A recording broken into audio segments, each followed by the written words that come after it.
Investors Group Athletic Center on the campus of the University of Manitoba. You are watching live coverage of the Manitoba 4A High School Provincial Volleyball Championships. If you were with us earlier this evening, we brought you the girls' final, where the Lord Selkirk Royals defeated the Crocus Plains Plainsmen in straight sets. Coming up next, we will have the boys' final, featuring the Miles Mac Buckeyes against the St. Paul's Crusaders. Those games will begin in just a few moments. In the meantime, we'll send it up to the booth to our commentators, Missy Penner and Jim Schreier. Thank you very much, Kim.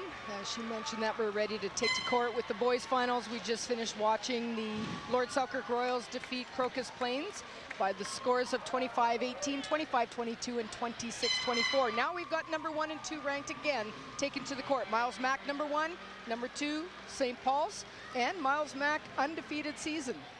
These guys deserve to be here, both of them. They've had outstanding years, where the Buckeyes undefeated completely, and St. Paul's also unbelievable season, winning some tournaments out of province, both teams winning out of province, and they have played in 6 finals, and Miles Mac has come out on top, but played that same team in every single final, so they both deserve to be here a lot tonight. No question, really no surprises. A lot of talk was Miles Mac was going to be here, who was going to be the team that they were going to play against, and obviously St. Paul's was the team that made it here.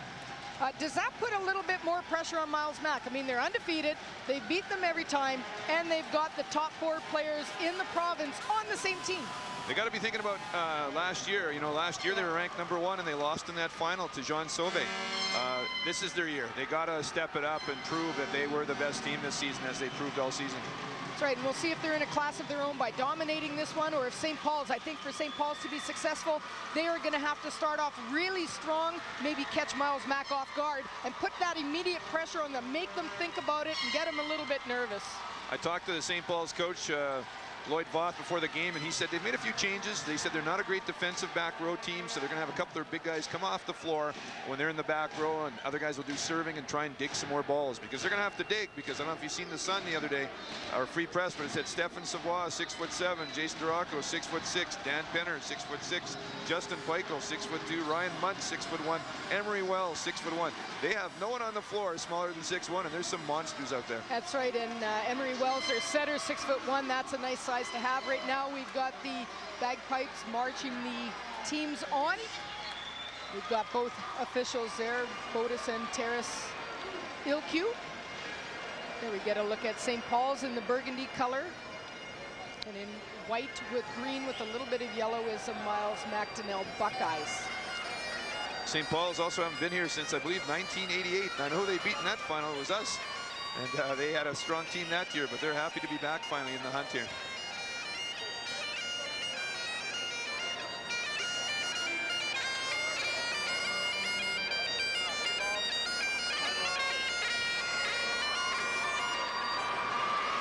So we get a look at Miles Mac. White with the green shorts, and on the other side, St. Paul's in the burgundy.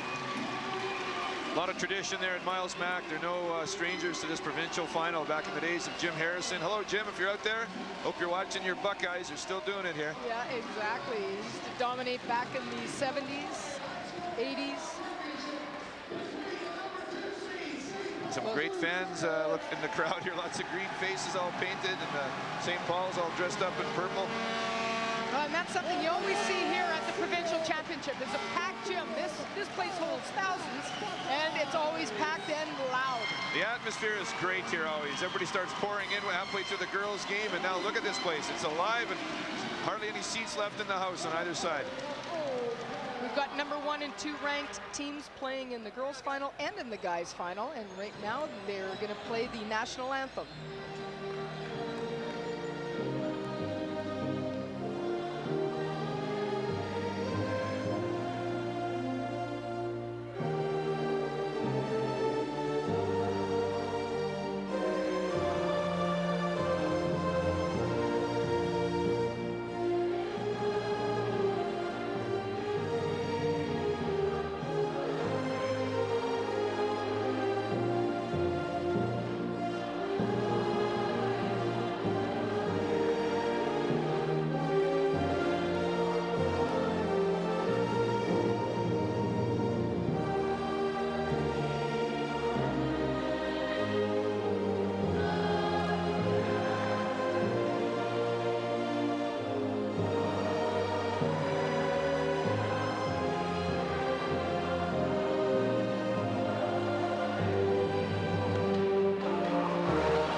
Well, there we have the national anthem.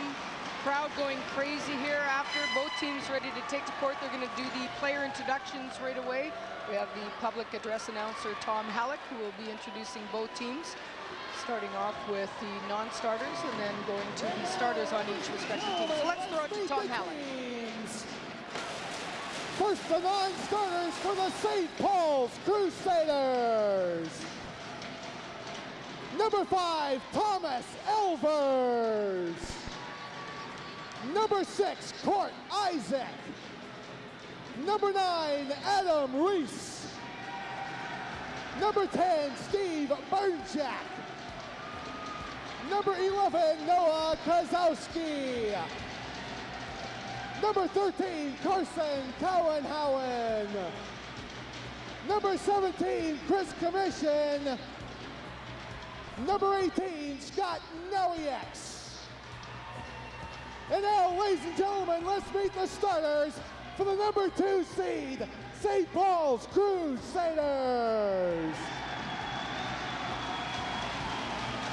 Number 3, Daniel Fiss. Number 4, Wes Bauer. Number 7, Stefan Balco. Number 8, Derek Naroda. Number 12, Chris Voth. Number 16, Yadi Kozel. And the libero number 2, Jeff Slater. Team manager, Brian Romanchuk. Assistant coach, Jeff McMillan. The head coach of the St. Paul's Crusaders is Lloyd Voth. And now, ladies and gentlemen, let's meet the non-starters for the number 1 seed and undefeated Miles Mac Buckeyes. Number 1, Satwan Gill. Number 2, Robbie Singh. Number 4, Jesse Schantz. Number 6, Matt Stubler. Number 7, Tamim Habib. Number 8, Matt Schleimer. Number 12, Brendan Ewak. Number 15, Derek Hammerlet. Number 16, Eric Carrier. And number 19, Ben Cudmore. And now, ladies and gentlemen, let's meet the starters for the top seed Miles Mac Buckeyes. Number 3, Justin Peichel. Number 5, Emery Wells. Number 9, Stefan Savoy. Number 10, Jason Duraco. Number 11, Ryan Munt. Number 20, Dan Penner. And the libero, number 14, Luke Vanderhoof. Team managers, Candice Janico and Leah Marks. Assistant coaches, Morgan Shane, Nick Geddard, and Mark Eady. The head coach of the Miles Mac Buckeyes is Brian Straub.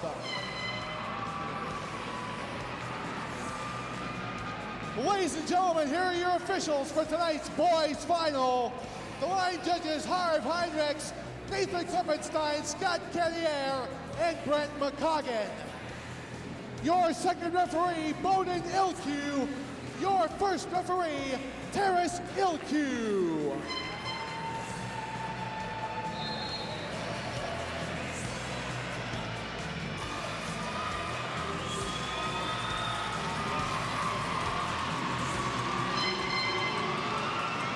There we just completed the player introductions for the number 1 ranked Miles Macdonnel Buckeyes and the number 2 ranked St. Paul's Crusaders. Both these teams will be ready to play in the next minute or so. There we get an opportunity to look at the starting lineup for the Miles Mac Buckeyes. We've got Justin Peichel, number 5 Emery Wells, the setter. Stefan Savoie, Jason Duraco, Ryan Munt, and Dan Penner, the libero. St. Paul's Crusaders, we've got Daniel Viss, Wes Bauer, Stefan Balko, Adam Reese, Chris Voth, and Yeri Kuzel. Some of those players have a lot of experience, Missy, I can tell you here. A lot of those players played with the Bison squads for a club this last year, and almost that whole starting Miles Mack lineup played in Milwaukee, California twice. They went to Junior Olympics in Minneapolis. They've played together a long time. This is quite a squad, and that's why they are undefeated this year here. And on the other side, a lot of those guys played on the other Bison squad, which I coached actually. And a lot of experience out there too. Yari Kozel, Steve Bernjuk, Daniel Viss, and Wes Bauer, all on that Bison squad too, playing in California, 2 matches, Milwaukee. There's a lot of experience on that court. Should be a well-played match here. That's right. I had mentioned Dan Penner, libero. He's actually the middle player. It's Luke Vanderhoof on the Miles Mack team. That is the libero. Both teams, like you said, a lot of strength. We've got honorable mentions with Wes Bauer on St. Paul's. We've got number 5, Chris Voth, and number 6, Yeri Kozel. On the other side, Miles Mack, 1, 2, 3, and 4. We've got Ryan Munt. We've got Emery Wells, the setter. We've got Stefan Savoie. We've got Jason Duraco. And also, as an honorable mention, we've got Justin Peichel. And I don't ever remember in the history of that top 10 being done where one team has 4 of the top players in a row. Oh, no question. They might have had, 3 players from a team, but never, like you said, the top 4 or top 3, whatever the number is. Outstanding. A lot of talent on that floor here, and St. Paul's going to have to play well. Head referee, Taras Ilkew, and his twin brother, Bowden Ilkew, the second referee. Going back to serve right now is Daniel Viss. He is the center for St. Paul's. We are ready to get underway here. And there we get a service ace by St. Paul's. We talked about how it was important for them to start off strong. That was a serve to the libero, actually. He's supposed to be the best passer on the team. Probably just a little shaky to start. See how the next pass goes. This with the serve again. Well, serves again to the libero. Emery Wells goes outside. That ball kept alive. Emery Wells going back to Duraco. Duraco off the top of the tape, but hits the antenna. That ball out of bounds. We'll watch Yari Kozel here. Yari Kozel, great block. Watch how he closes. He's one of the top blockers in the province, and that's why he got in the honorable mention for his blocking ability. So great first block. There we see Duraco hitting that ball off the tape and off the antenna. I don't know what happened there, that the ball's going back to Miles Mack. Okay, well, they must have called it off one of the St. Paul's players and off the blocker's hands. I guess they changed that call. But Emery Wells serves the ball into the net. Emery Wells just a great setter, probably the #1 setter in the province for moving the ball around and experience on the floor. Balko to serve. He is one of the national beach champions, and his partner's Dan Pischke, Gar's son. Right. There we see another hit out of bounds. That was Stefan Savoie.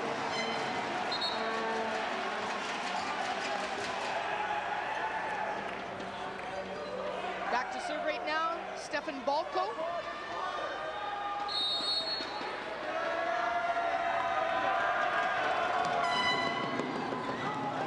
Boy, Miles looking a little tentative to start here. They're going to have to settle down and play the kind of ball they're capable of. Ryan Munt, #1 player in the province. Well, we talk about the pressure that's on this particular team and how it's important for St. Paul's to start off really strong, maybe catch them off guard, and it looks like they're doing this. Can they maintain it? That would be the question of the hour. There we see another over bump and a big attack by Voth.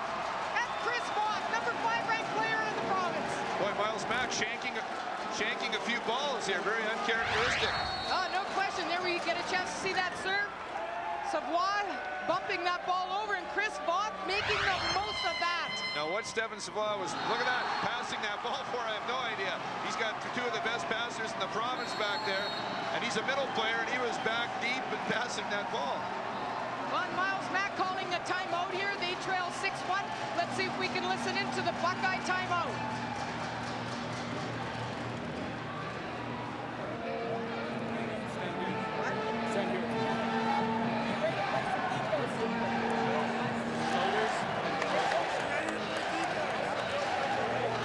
Forget about all this stuff around us. Hey, well, we got 30 seconds. Relax. Hey, 4 minutes to pass. 5 by 11. Hey, take it deep.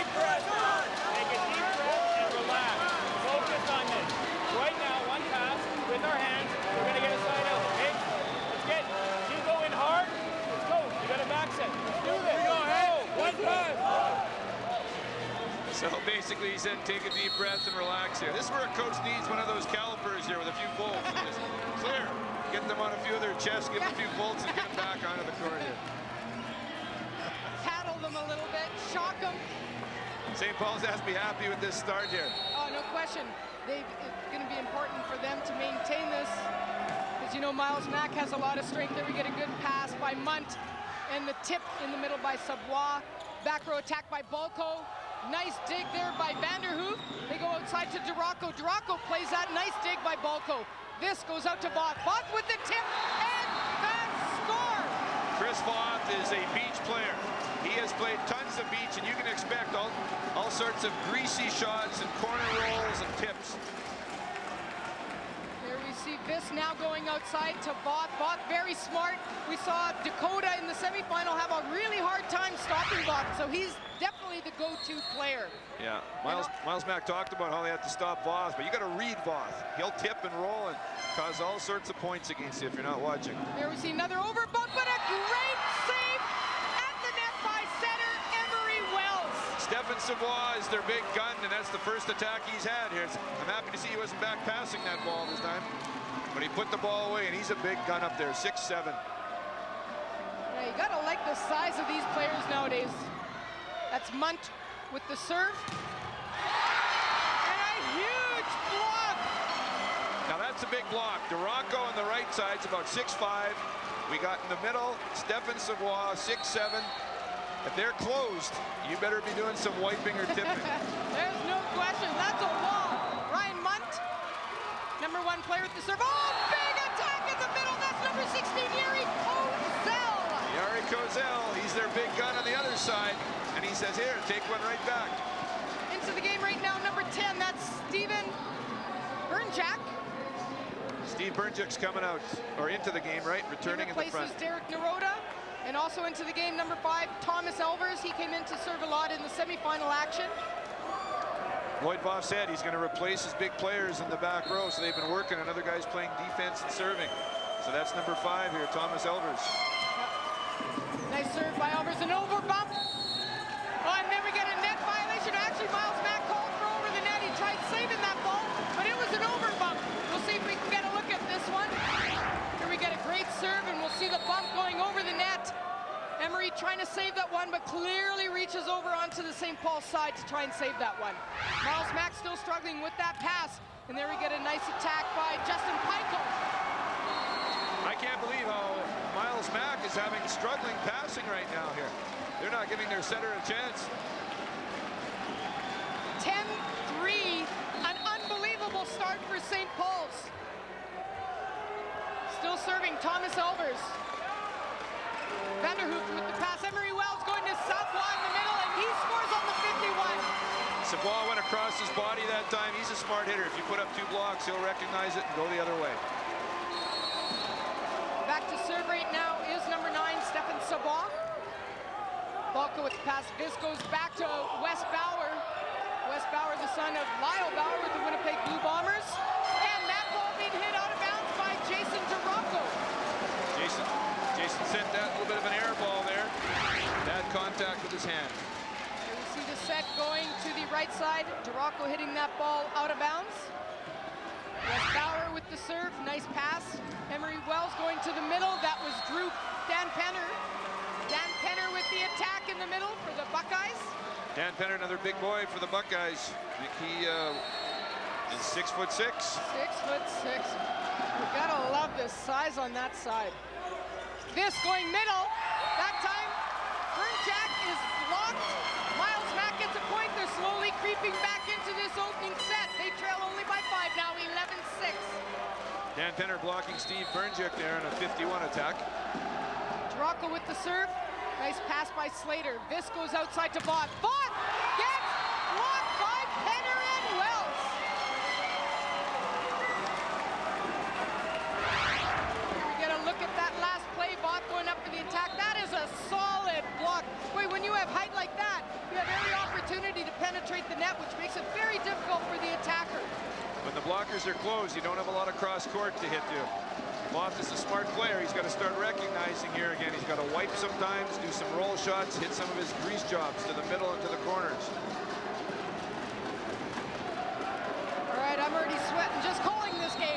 going to be a good one.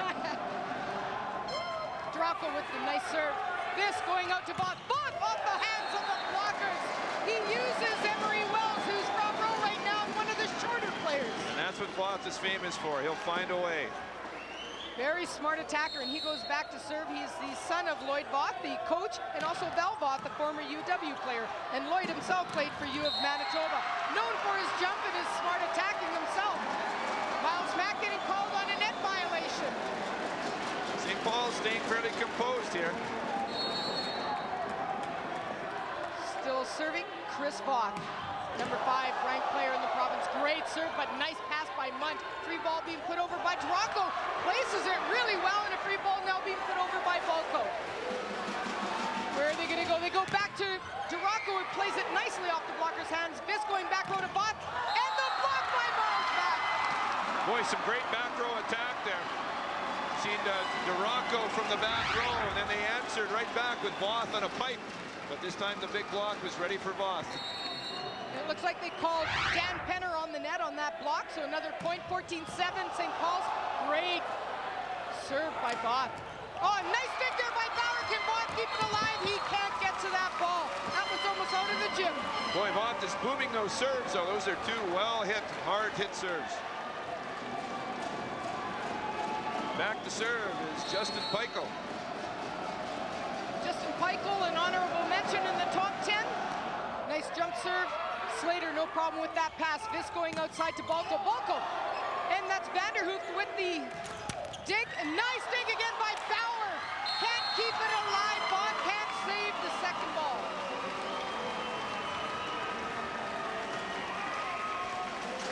Justin Peichel serving once again for the Buckeyes, the number 1 ranked team and undefeated season.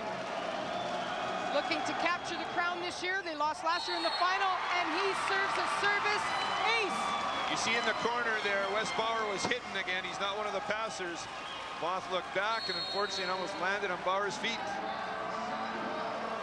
And that's a bit of a shot cable turning point, and Lloyd Voth has seen enough. He calls a timeout. Hey, great job. See if we can listen into their timeout. Just make sure yeah, you got to push it.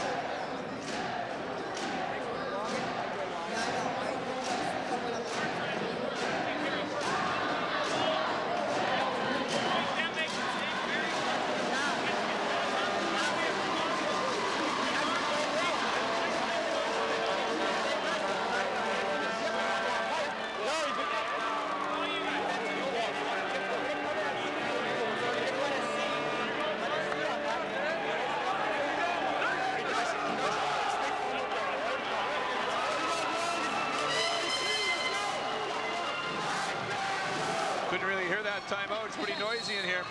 But Lloyd was talking about the pass, so. Are you sure he wasn't saying the plane, the plane? Could have been saying anything. I don't know how you deciphered that one. Yeah. That was a good one, though. All right, back to serve right now is Peichel. Peichel with the big serve. Slater with the pass. This going back row to Voth. Voth nicely plays it off. Nice. Great dig by Peichel. Drocko putting over free ball to position 1. Almost caught Bauer out of position. Voth with the tip. But Emery Wells, the setter, digs that one up. Brian Munt, number 1 player with a nice attack there. This, and what a great heads-up play by Dan Penner. He saw the center going to dump that. Yeah, Vis kind of telegraphed that one. He dropped his left arm and showed him that he was going to dump. It was a tight ball, and there it is. Arm is dropped and turning, and Dan Penner made a great block. That's right. You got to make it look like you're going to set that ball. The minute you go up with one hand, you're not faking anyone out there. Volko with the attack. Miles Mack called on the net, but a great dig in the back row by Vanderhoof. Emery's on the net there, unfortunately. Back into the game, number 8, Derek Naroda. His father actually went to Miles Mack, Ed Naroda. Yes, Ed Naroda. And mother, Kathy McKenzie, former UW player. Okay. So we've got a lot of students here and athletes whose parents have got a lot of athletic background as well. The volleyball has recycled itself here. Which kind of means we're old. I better not say that. You might hit me in the eye again. I didn't touch that one. Peichel with the pass, and he goes out to Munt. Oh, Munt with a huge attack for the Buckeyes. You know, Munt's one of the smaller players for Miles Mack, but he was picked #1 for a reason. Great skills, he passes, he digs, hits back rows, good serve, very well-rounded player. Not the biggest gun out there, but very well-rounded, gets him a lot of points. You should see him play badminton. He in all likelihood will be the K-Pac champion for singles. He's unbelievable. I was Great not aware of athlete. that. That's great. Going back to serve right now, the setter Daniel Viss. 17-12, St. Paul still in the lead in this opening set of the boys championship 4A final. Nice pass by Gunner. Wells goes to the middle, back to Savoie. They need to get 2 men up on Stefan Savoie. He's going to eat them alive if they just leave one blocker. Yari's good, but he needs to have a little bit of help to cut off some of the angles at the net here. Look at this front row again. We've got Duraco, we've got Savoie, Emery Wells serving right now. Viss keeps that ball alive. Nice save there. Hirota plays it to Viss. Viss goes outside to Bauer. Bauer blocked by Duraco. And some miscommunication. Hirota picked it up. No one played that second contact. Boy, St. Paul's going to have to dig a few more balls than that here. These are second-hand emergency situations here. They need to get a hand under that ball. They can't just stand and watch it like that. Exactly. You see, beautiful block by Duraco. Again, two parents that have a wealth of talent on the volleyball side as well. Stelio Duraco and Mel Campbell, who also played national team, as well as Stelio. And Stelio, former coach of the national team, who did an outstanding job with Canada and is currently coaching in Italy. We wish him all the best as he coaches in Italy. Balco now serving. Emery Wells goes outside to Duraco. Duraco hits nice and high. He finds the back court. Jason Duraco, another 6'5" player here. He's out on the power side right now, puts that ball around the block. That's right, they left him a little bit of line there and he took advantage of that. One advantage of also being 6'5". There's Munt with a nice swing from serve. Nice play there by Kozel. Duraco going up. Oh, nice block by St. Paul's, but kept alive by the Buckeyes. They put over a free ball. This goes back to Bauer. Bauer playing that ball. I don't know how Savoie kept that ball alive. That was a great touch by Savoie there. He's not known for his defense, but he sure got a great touch on that ball here. He put over the free ball there. We're getting a chance to look at that replay. This ball going off the blockers. He just swings and hopes that he gets it. And then we see the Miles Mack player couldn't keep that one in, but that ball was right out the sideline. Back to serve right now. We got the sub back in, Thomas Elvers. He replaces Yeri Kozel. Thomas Elvers, one of those subs that Lloyd talked about. Good serve. Wells going out. Nice cross-court attack by Peichel. That's Elvers with the dig back there. Couldn't ask a sub to do a better job, and nice attack there by Peichel. He finds the line there. Here we get a look at Wells going outside to Peichel. Peichel hitting that ball down the line. Slater gets the ball. They go out to Voth. He takes advantage of the little bit of line that the Buckeye blockers gave him. Talked to Lloyd Voth before the game. He said that they're going to have to stop the line attack. They don't want those Miles Mack power hitters hitting line here. They've had a few exchanges back and forth down the line. Not if you like your face, that's for sure. Nice cross-court attack by Jason Duraco. Wes Bauer needs to dig that ball. A deep corner shot. The blockers were set up to stop the line. There we get a good look at Jason Duraco, who's now serving for the Buckeyes. Slater passing the ball. Nice attack by Chris Voth. We're going to see a lot of him in this match. They go to him. Well, and they need to go to him if they want to be successful. Him and Bauer. Bauer last time hits very, very well, and also they need to go to Yeri Kozel. He's got to have a strong performance. That ball just served long by Chris Voth. Results in a point for the Buckeyes. 21-18, they trail, and back to serve right now is Justin Peichel. Peichel's got a good spin serve too. Watch him rip at this. Nice serve, Slater, perfect pass. Goes back row to Voth. Voth hitting high off the hands. Chris Voth having an outstanding first set here. Voth will get them 16 to 20 kills usually. And Miles Mack has seen enough. They are trailing 22-18 in this opening set. They decide to call a timeout. We'll see if we can listen in to one of the timeouts. Now, yeah, exactly. We said we're going to get 3 up on a pipe. You know where that ball's going. Luke, make sure you get outside the block, okay? You got to be right at the attack line or inside of it. Okay, get outside, be there. Hold the butterflies ground now. Now we play. Hey, now we play. Let's go. Look, let's go. Stay deep. You got it, boy. Go. And they're still putting one up in the middle. We just got to get the pass. Okay? Take it all day. Now, boys. They're taking me hard. They're taking me hard once. Keep on your head. Go. You ready? This one right here. Hands. Boys, battle gun. See up first. Let's go. Let's do this. Here we go. Well, they need to get the ball some more to their middle players, Miles Mack for sure. He talked about playing the ball. He said, we know it's going to Voth a lot, so let's get our libero and other people around the block here. Don't be hiding behind the block, is what he's telling his defenders here. If they could start setting the middle a little bit more to Savoie, that will also establish the middle and give your power and right side attackers an opportunity to score and split, get some seam.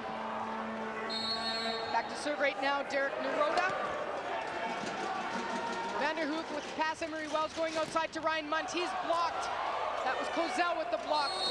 And a carried ball being called against Pikel. Oh my. Let's see if we can look at this. Bit of a carried ball by Pikel, as you said here. He wasn't quite ready to make that set. Here we get Munt hitting that one, then the big block by Kozel, and here we'll see the carried ball. Just kind of held on to it a little bit too long. This now going outside. Oh, what a dig by Pikel! That was a quick attack I thought outside. that was right to the floor, and he picked that one up. Voth gets blocked, ball kept alive. Naroda setting Voth. Voth having to put a free ball over. Vanderhoof gets the ball to Wells. And again, they're setting it tight to Munt. That was a chance to go middle.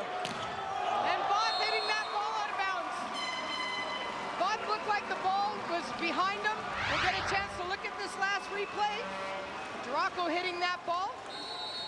This going outside. Ball go one. Nimri, see that great dig by Pikel. That was a fantastic high-level dig. Oh, and Savoie getting one hand on that last attack. Munt going outside. He hit strong off the hands. Looked like one of the blockers was actually off the net. Viss tried to block that shot, and he wiped off of him. That's a good matchup there, going after Viss there over top of his hands. Miles. Kenner serves that one out of bounds. They were looking like they were creeping back into this one. Now they just hand him an easy point. 24-20. St. Paul's now serving for the first set. Back to serve. Daniel Viss. That's a bad miss at 23 points. Badly timed, that's for sure. Viss serves it, Vanderhoof. He goes to Savoie, and Savoie scores for the Buckeyes. Emery's got to get his middle involved a bit more, and that was a good set. He was off the net, threw it to the middle. Back to serve, the setter, Emery Wells, number 2 ranked player in the province. Fantastic setter. This going to middle. Oh! Gary Kozel! Make no mistake, he put that one to the floor, 25-21. I think people are still in shock here. Miles Mack. Let's get a chance. We're going to look at that last play. There we see the pass by Naroda. Viss going to Kozel. Kozel going up strong, straight to the floor. First set going to the St. Paul's Crusaders. We talked about how it was important for them to start off strong. They did exactly that. They can get into Miles Mack's head a bit here. They lost last year, and they were ranked number 1. If they can take it to them and win another game here, they'll have a shot here.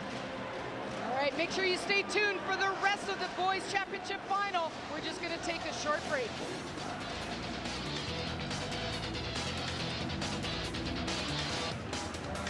The 2006 Boston Pizza Provincial 4A High School Volleyball Championships, proudly sponsored by Boston Pizza. You're among friends at Boston Pizza. Please feel free to call us with your comments on our cable cast. Call the Shaw TV viewer response line now at 480-3500. You can also email us at shawtvwinnipeg@shaw.ca. Joined now by Andrew Shevchuk, the area marketing manager for Boston Pizza. Of course, the title sponsor here at the championships. A lot of great work Boston Pizza is doing in the community. Why do you choose to support high school athletics, specifically the volleyball? If you come to an event like this tonight, look around. you'll know why. We're thrilled to be involved with this once again.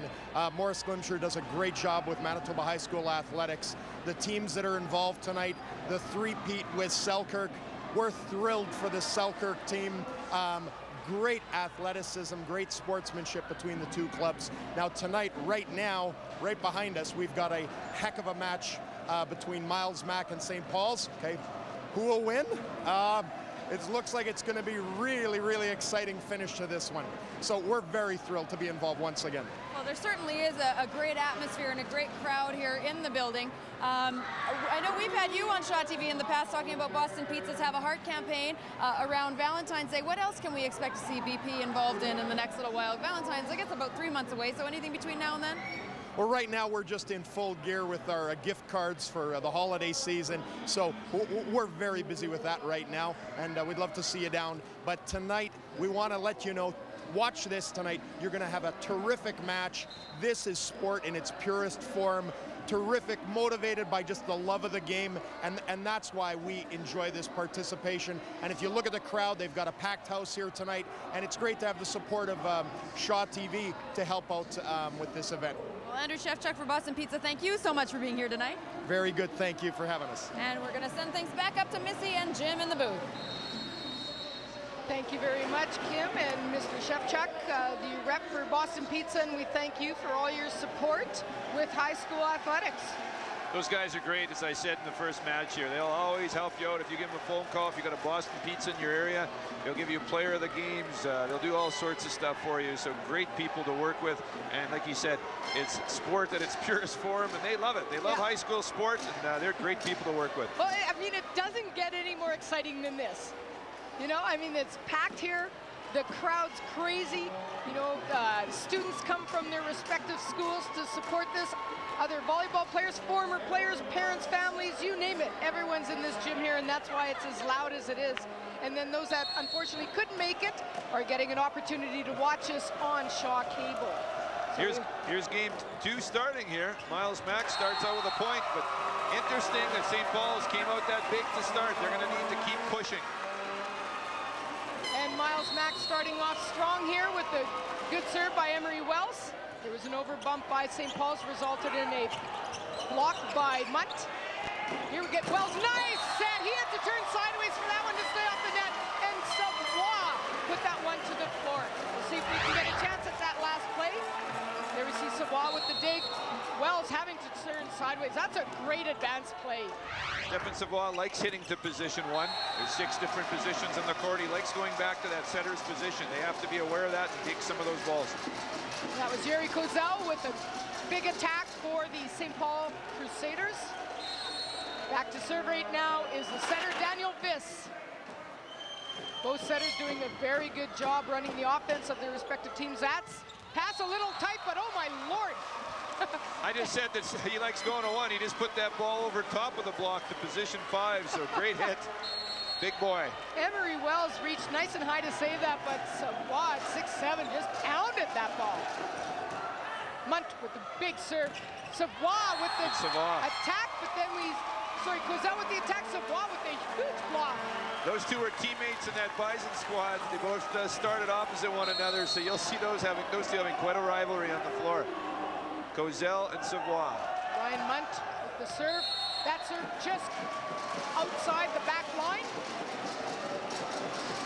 Just to comment on things coming up to this Saturday is a graduating all-star game that Manitoba Volleyball Association puts on. 24 athletes have been selected for boys and girls for quadruple A, 24 for triple A, double A, and A. And they have a dinner at the Radisson Hotel, breakfast, and then they go out and play at Daniel Max. There's still tickets available. Phone the NBA office. All the top players in the province be wearing their uniforms and competing in a mixed game against one another. Should be a lot of fun. It's a great opportunity for the athletes as well to be selected to that graduating all-star. Chris Voth with the tip, and then he's blocked, but he plays it over. Duraco going up with the attack. Great dig by Viss. Kept alive by Naroda. Free ball being put over by Balco. Munt gets the ball to Emery Wells. He goes back to Duraco. Duraco hitting off the blocker's hands. Viss gets the ball outside to Voth. Voth playing it off the blocker's hands. Munt with the great diving save. Peichel with the attack. Viss, where does he go now? He goes back to Voth. Voth getting it, but Emery Wells with the dig. Some Ryan Munt, back row, off the blocker's hands. Gozell having to send that ball to Balko. So, wow, I've never seen a longer rally like this in men's volleyball. This is great. Look at this. And Voth getting blocked, but it's kept alive by Bauer. Duraco going up. Kept alive by Dorota. He goes on to Voth. Voth off the hands. Look at this rally. And Penner ends it. And there goes Savoie around the court.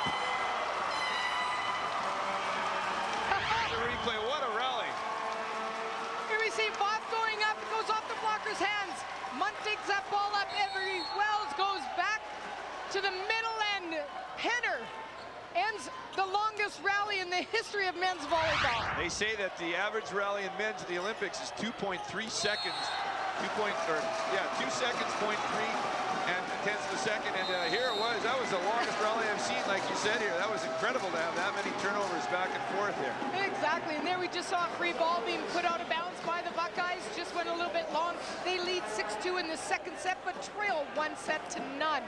St. Paul's came out very strong in that first and opening set and won 25-21. Back to serve right now is Thomas Elvers. Thomas Elvers, server for St. Paul's, is one of the subs they talked about that they've worked on digging balls. See if he gets a dig. Wells goes to Penner. Nice dig by Elvers. Cozell plays that ball nicely. Sorry, that wasn't Cozell. That was number 10. That was Burnjack. Burnjack goes up, plays that ball nicely off the blocker's hands and out of bounds. Elvers got the dig. That's what they trained him to do. Serve the ball, get a dig for us. And he did that in the first set as well. Nice serve. Munt, great job diving and saving that one. Nice tip there by Penner, but it looks like St. Paul's was called on the net. We'll get a chance at that last play. There's Elvers' serve, just playing it off the net. Munt saving that ball. Emery Wells going to Penner. It looked like one of the players was called on the net there. Burnjack with the tip. Emery Wells goes all the way back to Duraco, plays that ball out of bounds. Boy, that's a great set. He was in zone 4 here on this side of the net. He put that back set, which was a C ball, which is back row attack in position 1 right over there. And unfortunately, Duraco hit it out of bounds. It's a great set. When you're running forward like that, it's always a great set to put it back. Try and jack it back. A lot of setters can't do that. It's kind of working against the green, right? Momentum's coming this way. Throw it back, gets the blockers off guard. You need a setter with strong hands, and Wells certainly has that ability to do that. Back to serve right now is Justin Peichel. Balko with the pass fist. Oh, carried ball. Getting called on a carry. Just held it a little bit too long. Could have gone either way. He's Dan's known for that. He kind of deep dishes the ball, sometimes called the deep dish. And he knows he has to make a little cleaner contact for that official. He's an international official. Nice pass by Balko. And Steve suddenly wants to be a setter. That's why middle hitters should block and setters should set. And 10-5, Miles Mack leads in the second set. St. Paul's has seen enough. They call a timeout. We'll see if we can listen to Lloyd Voth and McMillan in the St. Paul's timeout. Gotta talk to the mic there.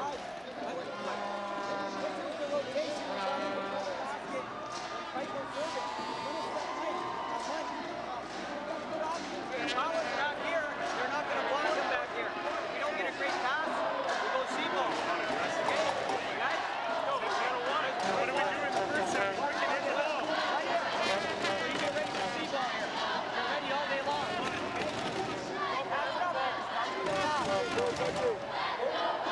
Guys, we won the first set because we were aggressive. We were on them. All right? That's swing. You got to go attacking them every time. Go now.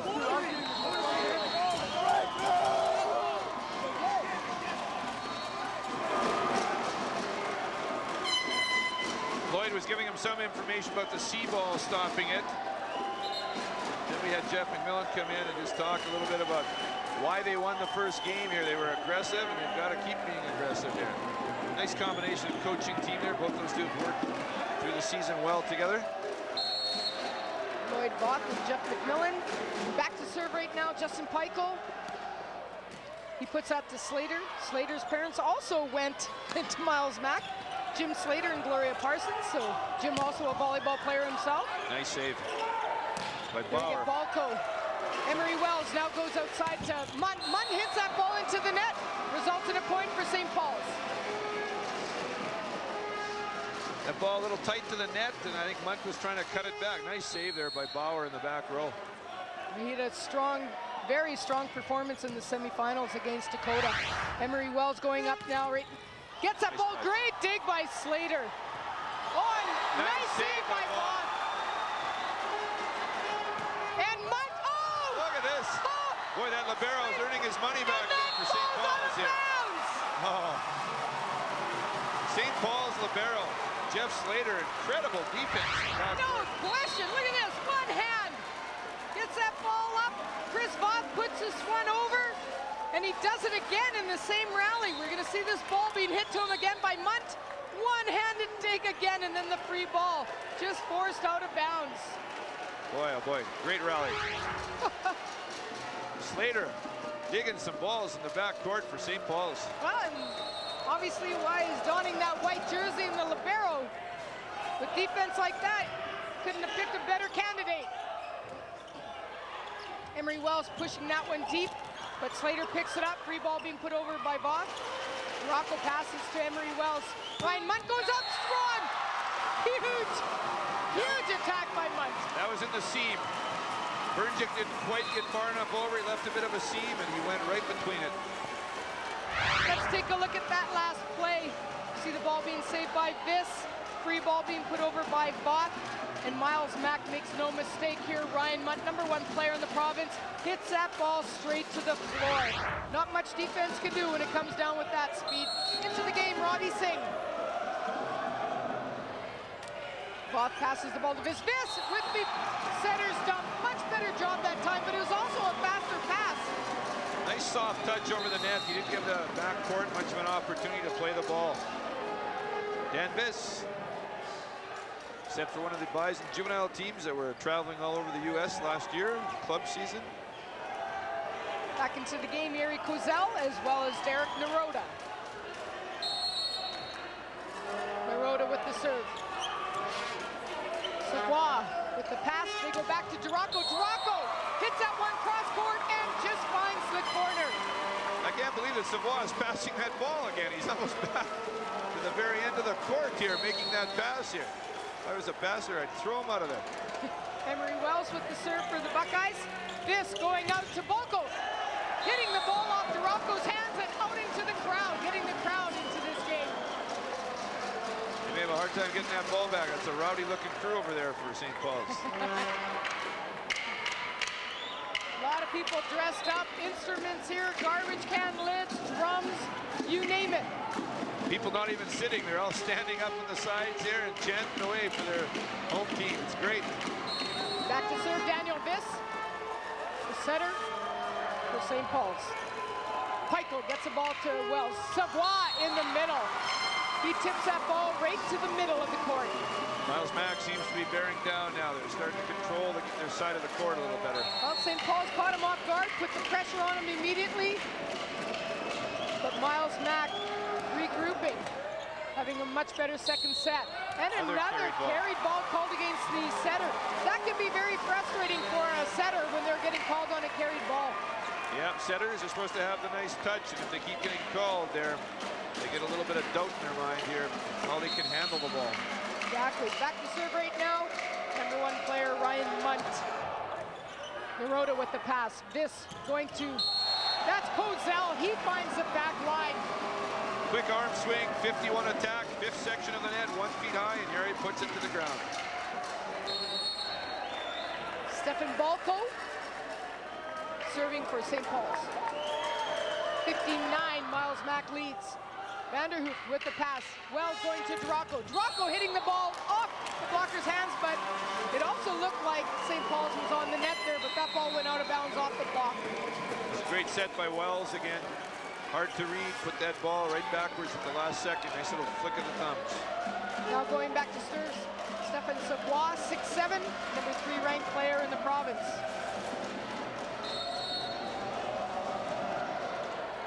Naroda with the pass. This going out to Voth. Voth tipping that ball with his left hand, but looked like the St. Paul's got on the net.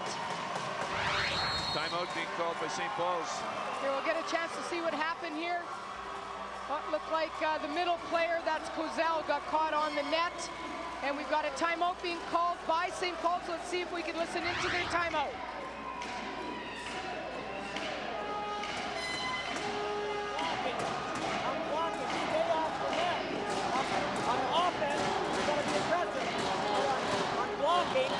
Let them hit around you.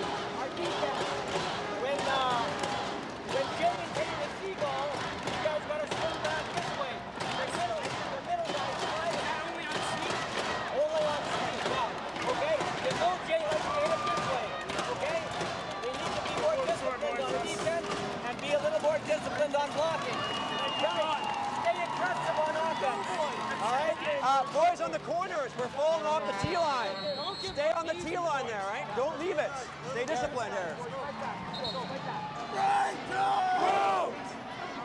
Well, the message was stay aggressive on offense. They're saying, let the diggers work around you. Don't move your hands when you're blocking. Just set up and let the diggers set up around you here. They need to dig some balls, as they said. That's been the key of their strategy here, is just trying to dig more backcourt balls against this Buckeye squad.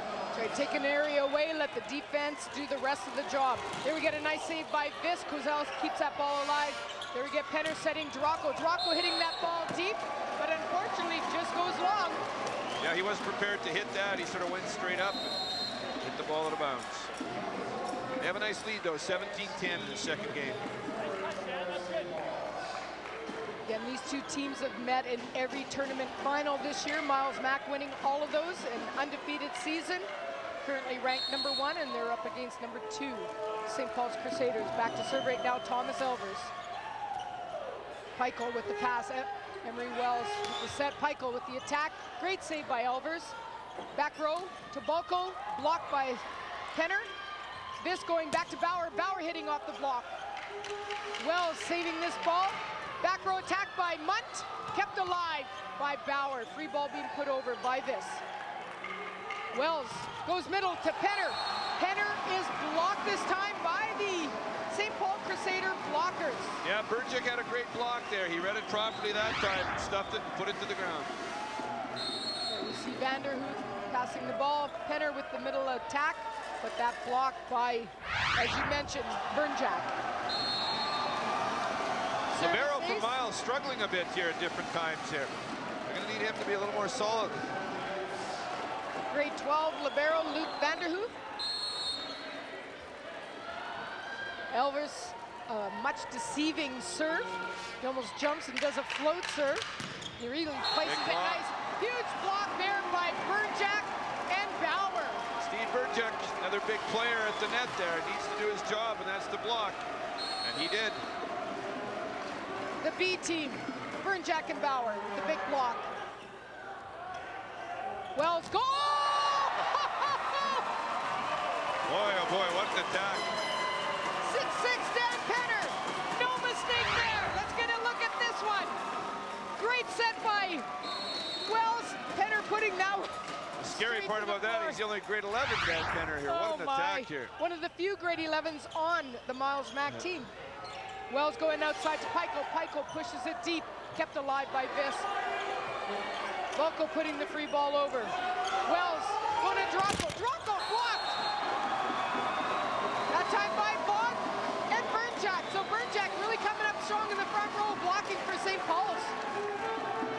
Draco struggling a bit out of that back row attack here. They need him to be strong behind that setting position. Wes Bauer with the serve. Wells goes outside to Peichel. Peichel finds the back corner. Cross-court shot. 19-14. Miles Mac leads in the second set, but trails 1-0. Peichel with the serve. Balco with the pass. Vis goes back to Bauer. Bauer off the block. Kept alive by Voth. Vis goes outside to Voth. Voth hits off Emery Wells' hands. Once again, using the shorter blocker. Smart play there. He got blocked the first time. They dig it up. This time he says, okay, what else can I do with the ball? And he wipes it out of bounds. Chris Voth now going back to serve. Very strong server. Nice pass by Peichel. Wells going to Penner. Penner is blocked by Burnjack, who's come up really hot. some big matchups here with the middle blockers. There's been back and forth where people have been attacking around the blocker. Next one, he comes right back and puts it around him again. St. Paul's only trailing by 3 right now, 19-16. Voth puts that one deep. That puts Miles Mack at 20, and going back to serve right now is Jason Duraco. Chris Voth, member of the national youth team. Big future for him coming up. Sorry, Jason's not serving. It's a sub coming in right now. So Robbie Singh going back to serve. He replaces Penner. Singh with the serve. And that one almost looked like it was going long. And then it just dropped. Dropped completely here. Because that wasn't even close. Yeah. That was in by a long shot. That faked me out. That's what you want when you put in those serving subs. Come up with 2 or 3 points for us. There, Balco made no mistake. He followed that one to the line and clearly saw that that one was out. 21-16. Miles Mack leads in the second set. We've got subs coming back in for St. Paul's. Derek Nerota back in, as well as Yeri Kozel, who we'll see in the front row. So another big guy in the front row. I'm very impressed with Yeri Kozel today. He's ranked number 6 in the province. Didn't see as much of him in the semifinal, but really having a fabulous final, and that's what you want to see from your big players. These two teams have played a lot. They rise to the occasion when they're playing each other here.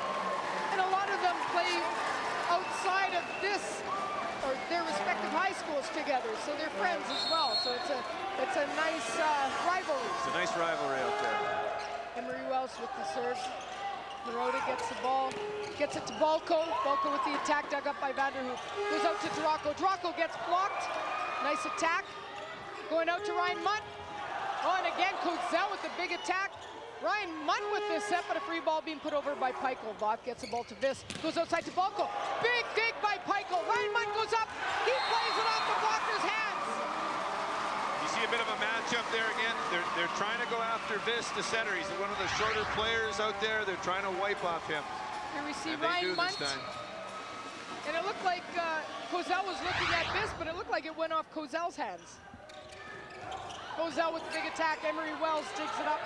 Goes out to Duraco. Duraco nicely played, but once again, a great save by Slater. That's Jeff Slater with the free ball being put out of bounds. Here we see Duraco with the attack. Big dig there by Jeff Slater. The tip being put out of bounds. Nice dump by this, and Vanderhoof dives for it, but can't save it.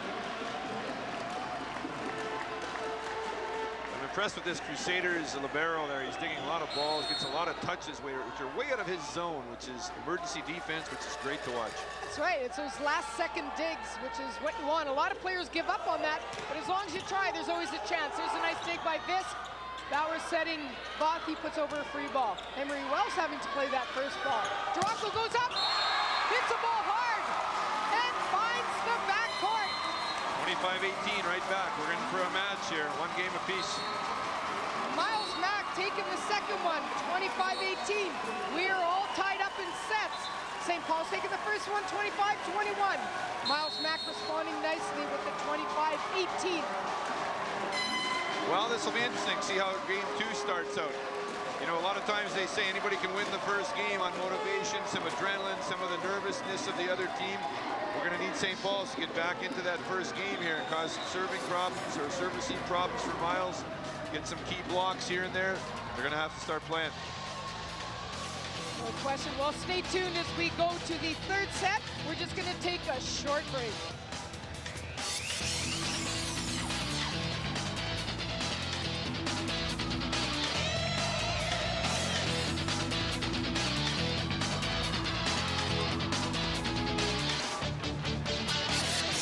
The 2006 Boston Pizza Provincial 4A High School Volleyball Championships, proudly sponsored by Boston Pizza.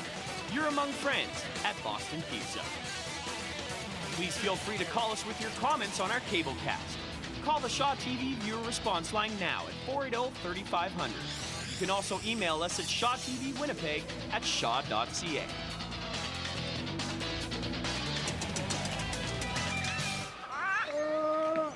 Okay, guys, pick whatever you want.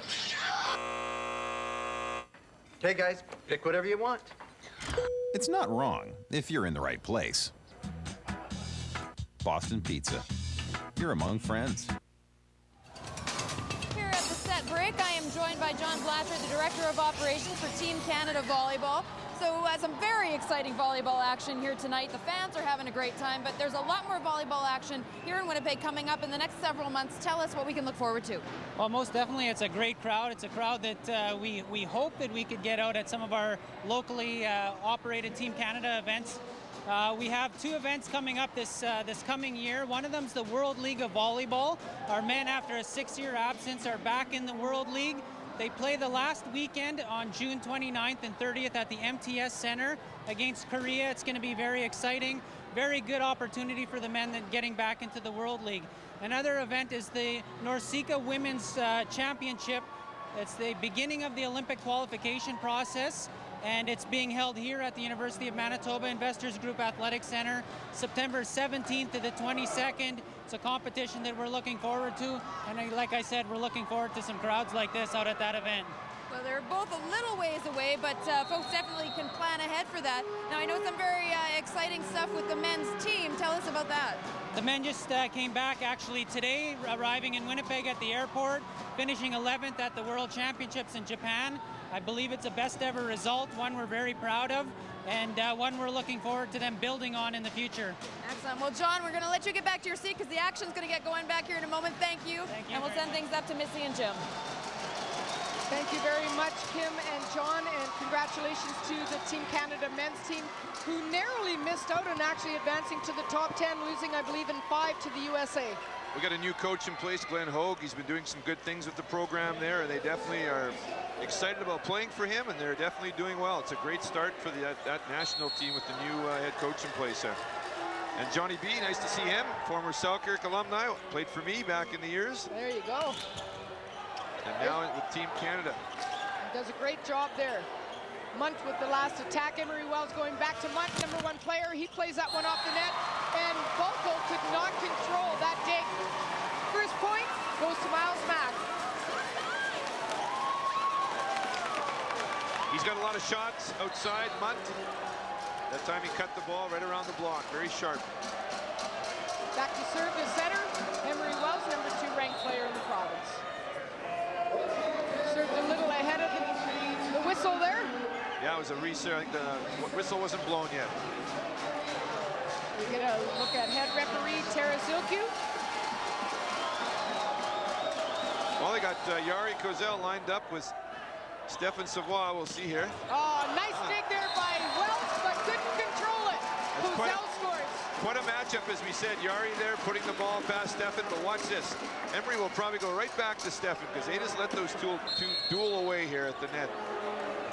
Stefan Balko serving for the Crusaders. Big serve. Wells having to save that one. Duraco going up, hitting high off the blocker's hands. Point Buckeyes. We get a look at Jason Duraco. Got to kill off the hands. As you said, he's hit a bit of power too. They have him on the right side, but he's been a bit of a power hitter at different times with different teams. Off the hands. There we see him hit nice and high, 6'5".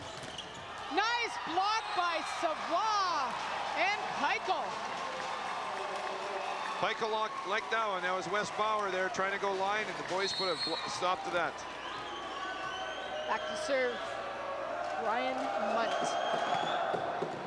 Nice pass by Balko. Vis going middle.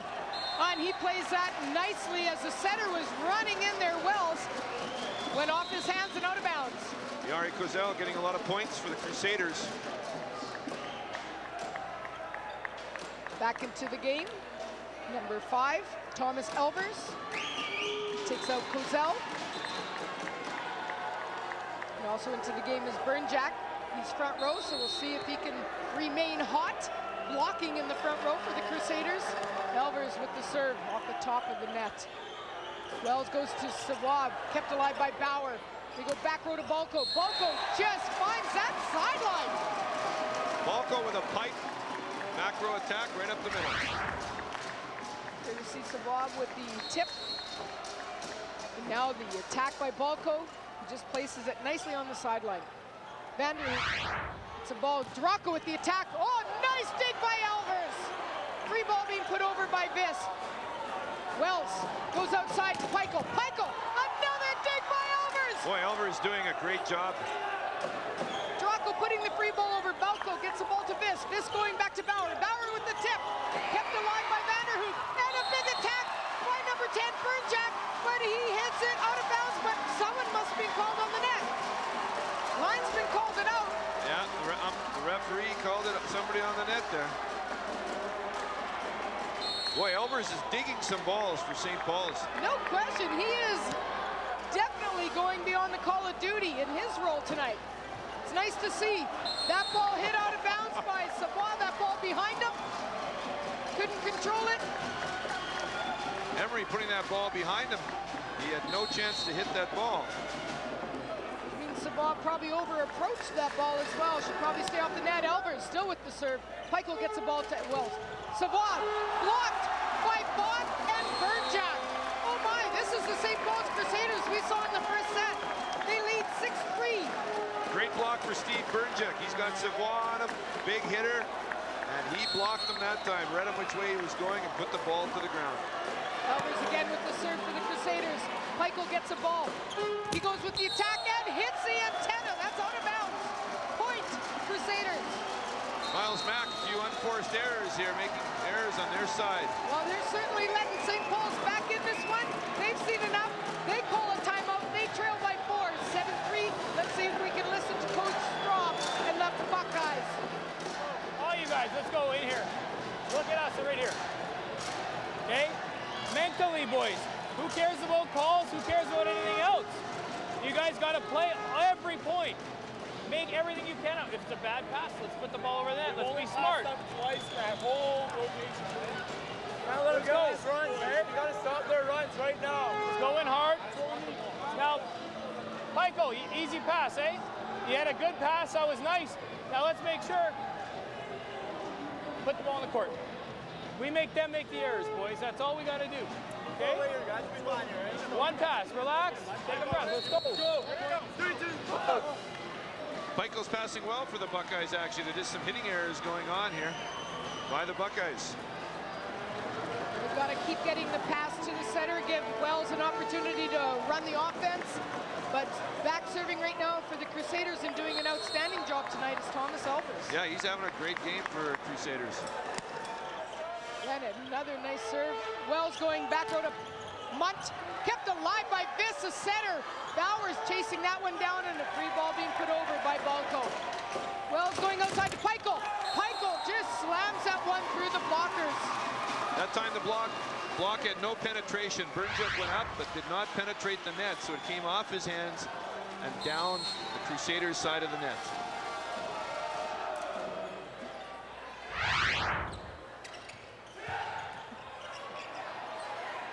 Wells going back row to Munt. Oh! Big dig by Jeff Slater. Voth puts that one back row. I think it almost looked like he got stepped over the line. Are we going to get a back row? No, he's calling 4 hits. Well, I thought Balco stepped on that attack line. That was a great dig there. Who dug it? Yeah, was that the libero again, libero, Jeff Slater, St. yes. Paul's, yeah. Oh, and that one, you know what? This needed to get right underneath that ball. He didn't quite bend and get underneath that and carried that. This has been called 3 times for carried ball here. They're letting Miles Mack right back in this one. This saving that ball. Oh, that should be 4 hits. No one touched that. The blockers didn't touch that. Let's take a look at this one. This will be a great replay. We get the pass, he just waits, he doesn't touch it, sets it, and then we actually get Bernjack setting it again. Right. That should have been 4 hits. That's exactly why you keep playing. You got to wait for the whistle. You never know when they miss a call. Peichel, nice wipe off the block. They're back in the game, Miles. Duraco to serve. Slater with the pass. Vis goes outside to Voth. Haven't seen much of Voth, but he made his name known there. Yeah, we haven't seen a lot of Voth the last game, and now he's back in it. They got to give him some more balls and get him swinging at that ball down the line. Here he is to serve, and he can rip at this. They either learned his attack from his father, his mother, or his sister, Ashley, who plays for the University of Manitoba and Team Canada, one of the few to come right from high school and play on the national team. Right. There we get a look at that last attack. Peichel going off the hands of Bernjack and out of bounds. 8-9, Miles Mack trailing by 1. Peichel to serve. Voth with the pass. This going back to Bauer. Bauer nicely placing that one. Out of bounds. Just out of bounds. Nicely placed, unfortunately, just a little long, but well thought of.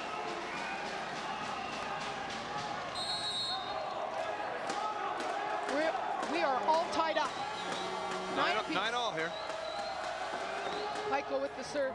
Oh, and that one, unable to control that. It looked like Balco, and Slater kind of collided a little bit. I'm not sure if it was Balco that ended up touching that ball. They probably want to leave that for Slater. Lloyd's making a lot of trips out to the side of the court there, talking to his passes. One thing coaches can do now, right? Go to the sideline, and that serve out of bounds, tied up again, 10 apiece.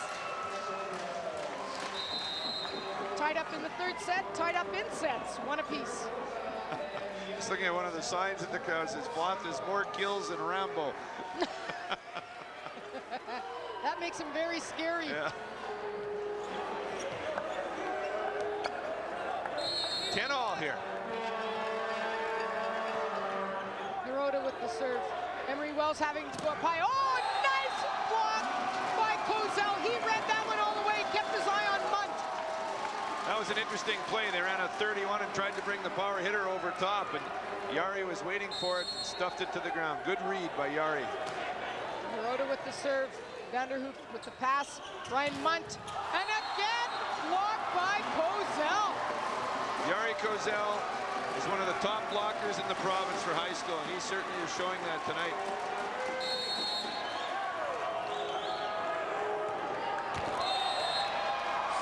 Naroda serving that one in the net.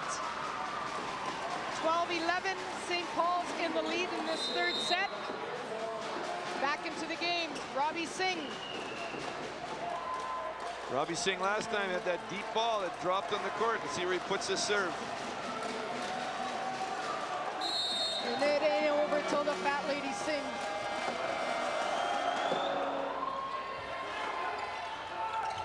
There we go, Balco with the attack off the blocker's hand. St. Paul's doing a good job of hitting off Emery Wells. Watch how low this outside set is, too. It's very hard when it's that fast to get the middle blocker over there in time. And Balco goes up, wipes it off of the blocker. Looked like Emery Wells' hands were back on that replay. Emery Wells gets the ball to Munt. Munt, 3 times in a row, blocked. Yari's on a roll of blocking. I don't know whether he blocked that or whether Wes Bauer did, but boy, he's sure reading well and getting outside to make those blocks. And that's a great combination. This with the serve. Wells goes back to Savoie. Savoie just nails that one out of bounds. Maybe a little frustration here. Yeah, he wasn't happy with that. Little step around. That's right, 15-11. Crusaders jump out to a bit of a lead in this third set. This with the serve. Vanderhoef over bump. Free ball put over though. Oh! Savoie nails that one in fist. Actually got a piece of it. Savoie made sure he put that ball to the ground. That was a hard hit for a middle attack. Back to serve the captain and setter, Emery Wells. Naroda sets it out to Power. Bauer puts over a free ball. Vanderhoef gets it to Wells. Another middle! Oh, my! Stefan Savoie, they're going to keep feeding him if he's hot. We've got to take a look at 2 in a this row. one again. They're going to go middle here, 51 to Savoie. You can see that he just hit it to the side of the blocker. This going out. Oh! That one hit off Vanderhoef. I love the battle going on by the setters. Set middle, set middle. You beat my guy twice here. He's going to beat you now. Gives it right back to Yari, and Yari scores. Great battle going back and forth. That's for sure. Exactly what you want to see in any game, especially a provincial championship. Oh, and Kozel had a freebie there, hit it wide. Yeah, he had a CI coming over here, put it just out of bounds. There we get a look at Wes Bauer, again, son of Lyle Bauer. Ryan Munt. Naroda gets the ball to Viss. This goes back to Bauer. Bauer hits that ball off of Wells. Here we get a look at this back set. Wes Bauer going up.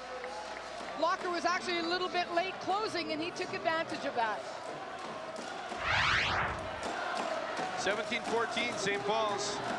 And our defensive man is in. That's right, and strong server, Thomas Elvers. Thomas Elvers, he's been doing a great job for the Crusaders. It's like a flat float serve. He reaches high, so it actually goes down. That time, Savoy hit it off the block, but no one calls it. I thought it was off the block, too. It looked like it. I swear that's off the block. This would be a good replay. Not that we want to prove officials wrong or anything. Oh! Service! Ace! You know, at times, just everything starts working for you. And now my Crusaders are getting a few breaks here, too, off the net. It drops 19-14. 19-14, Crusaders with the lead in this third set. We're all tied up, one apiece, and the Buckeyes call a timeout. See if we can listen into the Crusaders timeout.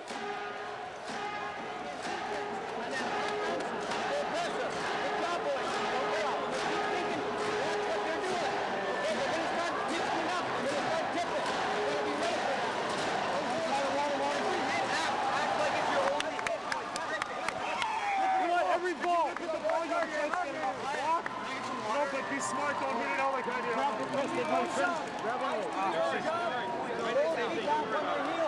Gentlemen, on the overbumps, relax, go up, take a look, make a smart play. I mean, 3 overbumps, and we have to capitalize. Put a tip in that ball right there. Here we go, boys. We've got a great match here. We knew it was going to be. Some people were calling Buckeyes 3 straight because of their record this year. Them beating St. Paul's every time, but St. Paul's has come out to play. They're up in this third game right now, 19-14, and we got a match on our hands. Miles better be careful. These teams are making it very exciting. Exactly what you'd want to see. We're being treated to an outstanding championship final. Elvers with the serve. Vanderhoop gets the ball to Wells. Wells goes back to Duraco. Haven't seen Duraco much in the last few plays, and he hits that ball wide. 20-14, Elvers still serving for the Crusaders. Duraco's made a lot of errors in the last 2 games here. He's going to have to start picking up his game.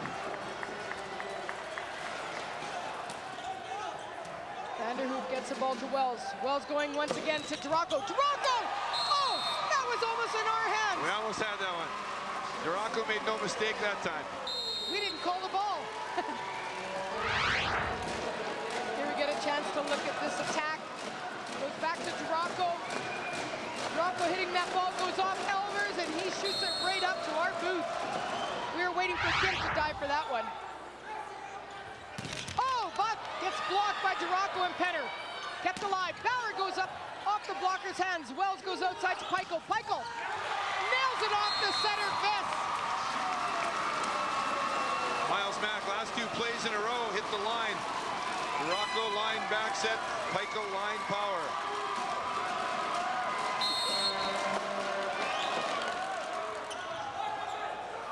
Slater goes outside to Voth. Voth puts over a free ball. Oh, Penner! Time for a timeout, I'd say. 3 points in a row for Miles. Let's get a look at this last 51. Those 51s are scoring big time for both teams, and we've got a timeout being called on the floor. Good call there, Jim. Dan Penner, a great attack there. See if we can listen in to Lloyd Voth and Jeff McMillan in the Crusader timeout. The ball will go out because he's going to serve it deep, so you guys start deep. Should be an easy pass here, boys. Okay, just stay deep. Watch for the ball because Steph, guys, Steph will have trouble on serve, so you watch the ball. Okay? Guys, this is our set to win, all right? We're up by 3. Let's not get this lead, all right? Let's go, guys!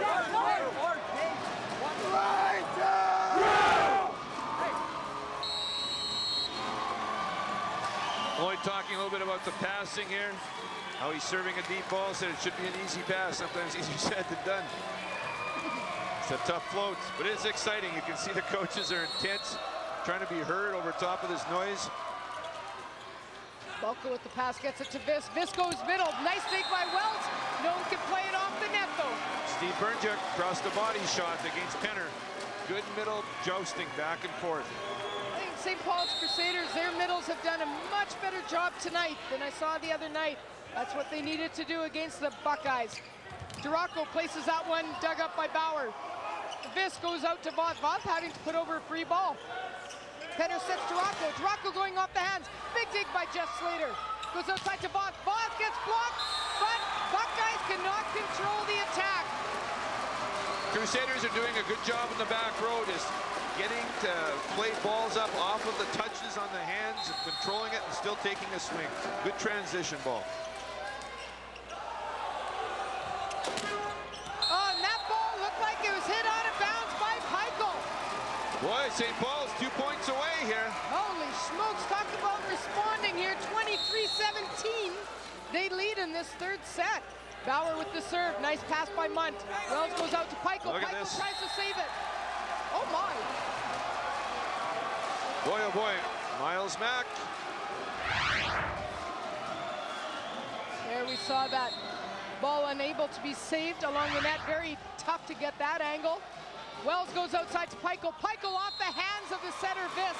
St. Paul's only 1 point away. All they got to do is put away one ball. And in rally point, much easier to do that. I would say Voth is going to get this ball. He's got him up front. Bernjik can also attack the ball, but Voth's been their go-to guy. And Voth gets it. Oh, it's hit. They call it out. Referee calls touch. Let's take a look at this one. Here we see the serve. Slater gets the ball to Vis. Vis goes outside to Voth. Voth just getting a piece of that block. St. Paul's up 2-1 here. Great action. Who would have ever guessed this? I think a lot of people were expecting Miles to come in here and cruise to victory. Pressure's all on Miles now. They have to really relax and start playing their game. No question. There you see the scores. St. Paul's taking the first one, 25-21. Miles Mack taking the second game, 25-18, but then we've got St. Paul's responding with the 25-18. They're up 2-1. Stay tuned. We're just taking a short break, but we'll be back.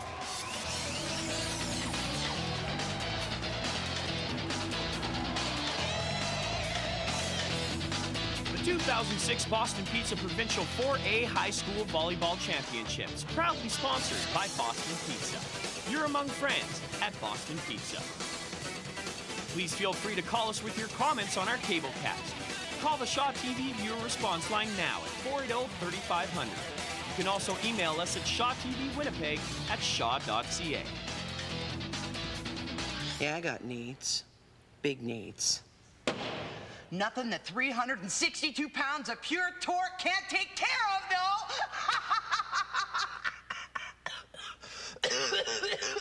Woo! Welcome back to the Investors Group Athletic Center here at the University of Manitoba. I don't know about you, Jim, but that last commercial, that scared me. That was a big woman. What a match here. St. Paul's has come on, and you know, I give them credit. They said they were going to try and improve their back row defense, and they're putting in a few subs and getting a few more digs in the ball. Miles seems to be affected a bit by the pressure and making some hitting errors at key times here. Well, St. Paul's coming out really strong here, which is what they needed to do. They need to play aggressive. They need to continue that. They're putting a little bit of pressure on the Buckeyes, and it's working right now. I think the middles have been doing a great job in both teams. I think Jason Duraco needs to step up that back set attack there a bit, and we should be able to get back into the game for Miles Mack here. It's going to be up to Emery to try and set up Duraco, maybe run some more 31s instead of 51s, and try and spread that open a bit here. That's right, and in order to set him, they've got to get the pass to Wells, where he can generate some of that offense and get the ball to Duraco, because Duraco, one of the top attackers in the province, ranked number 4 in the top 10. He's a solid attacker. They need to get the ball to him. But I think Miles Mack also needs to do a better job at the net as far as their blocking assignments. Yeah, I would say that the middles, for sure, are doing a great job for St. Paul's, and they're scoring quite handily against those big blockers. Yeah, they're getting a one-on-one, and they're just hitting where the blockers' hands are not, and they're putting it to the floor. I think Chris Voth can still bring it up a couple of notches yet, too. If he starts getting into his game a bit there, they're going to have trouble finishing this off here with those middles the way they're playing for St. Paul's. No question, because in that last set, we didn't really see as much of Voth, because in the semifinal, he was a go-to player at all times. I mean, they could not stop him. Didn't seem as much because everyone else has stepped up, and that makes it more difficult for Miles Mack, because now they're using everyone. They never know who it's going to go to now. Exactly. Yari Kozel, too. What a job he's doing blocking out there. Steve Bernjuk playing one of his better matches I've seen here. Both of them doing a great job blocking. Both middles very strong. Offense. And then you've got Slater with outstanding defense. Naroda with some great passes. Everyone doing a good job. Balco. All right, Emery Wells serving for the Buckeyes. Naroda gets the ball to Vis. Vis goes outside to Balco. And a big block. We talked about what they needed to do. That's Dorocco and Savoie. That's a big block. Both of them were up. They read it. It was a pass off the net. So Vis threw it outside, and look at this block. Look at that block. 6'5", 6'7". What a combo. Yeah. Again, the pass isn't there. Pico with the dig. Pico with the attack. Voth with the dig. We go back to Voth. He just places that one in nice. Pico with the dig again. Wells goes outside to Munt. Munt gets blocked. They suddenly got Munt's number. Yari and Vis. They got to start going after Vis a bit more down the line there. They keep hitting it into Yari here cross court. There we got to look at Yari Kozel. Great job by Vis setting up that block.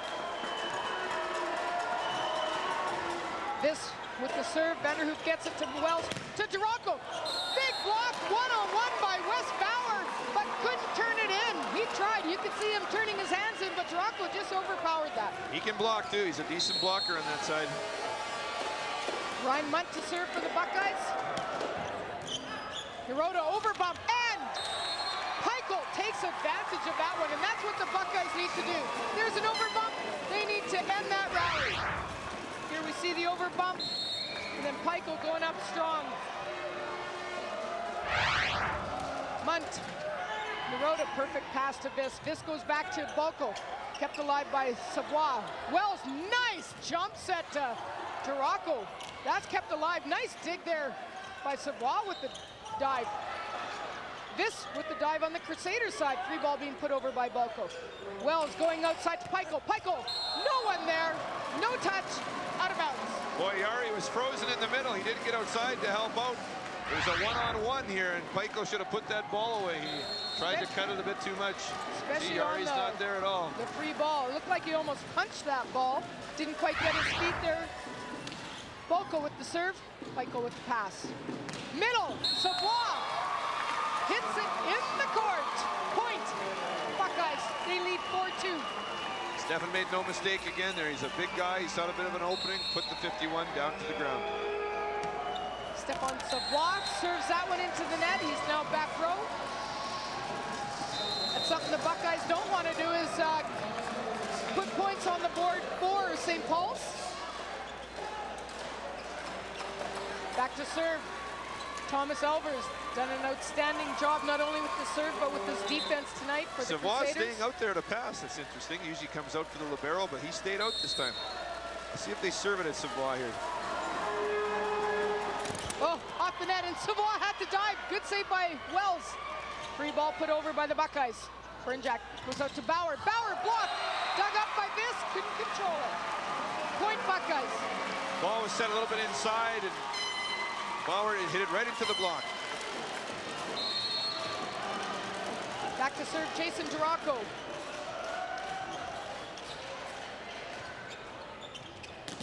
Wes Bauer goes up with a nice attack, kept alive by Slater. Vis gets to the ball. Voth. Oh, big attack, but what a dig by Ryan Munt! Voth again hits a ball out of bounds. Boy, Munt made a great dig there. That ball was almost on the ground. Munt got his hands underneath it. Take a look at his dig here. Look at that, oh my, his head was on the ground already. What a great dig, and a service ace by Jason Dorocco. Boy, what momentum shifts here. Now Miles Mack is coming on strong. And I mean, Miles needs to do this, obviously. They're trailing 2-1. They lead 7-3 in this fourth set. Ranked #1 undefeated. Will they remain undefeated? We'll know in the next hour. This going back to Bauer. Bauer hitting off the hands, but hits the net. Look at that save by Munt again. Oh, you're saying it hit the antenna. I think he hit the net anyhow. Boy, Stefan Savoie, middle player, stays on the floor. Libero doesn't come in now. Savoie makes a big dig down the line. Maybe they're keeping him in for his long reach. Timeout is called on the floor. We'll see if we can listen into the St. Paul's timeout. You gotta relax on back row on servicing. They're serving everything deep. You can back up a bit, and it's an easy pass, but you gotta relax a bit. That way we can run our offense. You guys are doing well on blocking, good job on defense, but just relax on servicing. Okay, boys? Stay aggressive on offense. Yo, boys, keep jumping. get this the ball here. It's our game, boys. Lloyd said they got to relax on servicing. They need to start getting the ball back to their middle players, to Burchik, to Yari, and they're not. They're passing a lot of balls off the net, and Biss is having to throw that ball outside, and Miles can block if you give them a lot of, show them where the ball is going out high. And that middle was very effective, and you're right, that's exactly what St. Paul's needs to go back to. 8-3, Miles Mack is leading. Voth with the tip, and that one, Penner was all over. This was Chris Voth trying to do one of his beat shots just over top of the block. Unfortunately, Penner hanging up there, shoved the ball right down here. And Voth kind of telegraphed that one, but Voth that time hit high off the blocker's hands. Peichel goes up. Oh, and there was a split in the block. And Peichel took advantage of that one. Miles Mack on a roll right back. St. Paul's has to be a little more aggressive here. They let up a bit. Back to serve Jason Duraco. Voth with the pass. Viss goes back to Bauer. Bauer hits a ball line. Right on Stefan Savoie. Stefan Savoie got that in the chest, I think. A few of these guys are wearing Tachkar, I think, on their chest today. There we see Savoie unable to control that. Nice pass by Savoie. Nice hit by Penner. And net violation also by St. Paul's. Miles Mack's pulling away here in game 4. 10-4 is the score. Sorry, 11. They just put a point up, 11-4. Peichel to serve. Voth with the pass. Viss going to Bauer. That ball hit into the antenna. I'm surprised they're not actually setting things up so Voth gets some good swings at the ball. Haven't seen much of them. No. Lloyd's complaining here that the ball hit the net, not the antenna. Peichel with the serve. Slater gets the ball to Viss. Balko, roll shot. Penner setting over the net. Oh! That ball out of bounds. Looked like Viss was going to play it. Thank goodness someone called that ball out of bounds. Viss did a good job of recognizing that the ball was out of bounds here. He almost played it and pulled his hands away. Back to serve, Chris Voth. Only in grade 11. Ryan Munt hits a ball off the blocker's hands. Bernchak couldn't turn that ball in. Big attack by Ryan Munt, and probably confidence-wise, he needed that attack. 12-5. Crusaders are going to have to start doing something here. This game's going to get out of reach pretty quickly. Wonder if we can order a pizza. I'm getting kind of hungry. Miles Mack. Seth Gill in to serve. Balko with the attack. Nice! And there, they created some seam there. They shot that ball outside. Ran a shoot set to Balko. That was a very quick attack. It was tough for Stefan Savoie to get out there.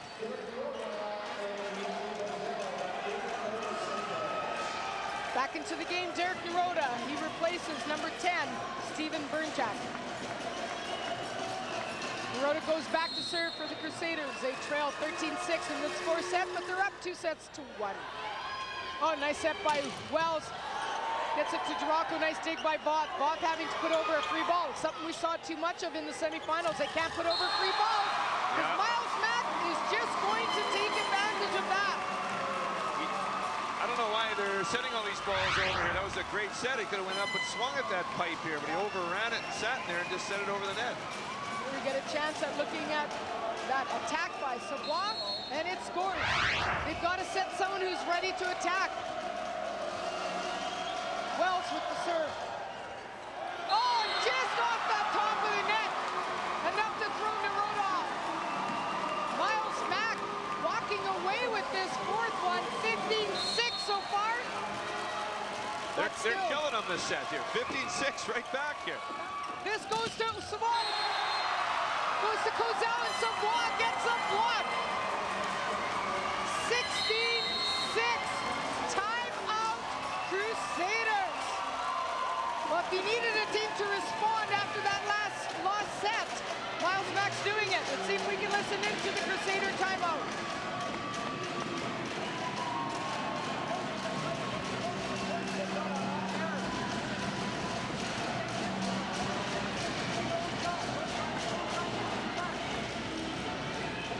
Get it back into the game, okay? They'll start to get on each other, so you guys got to stay disciplined and stay aggressive on offense. Want to swing, no tips. Our game, boys, our game.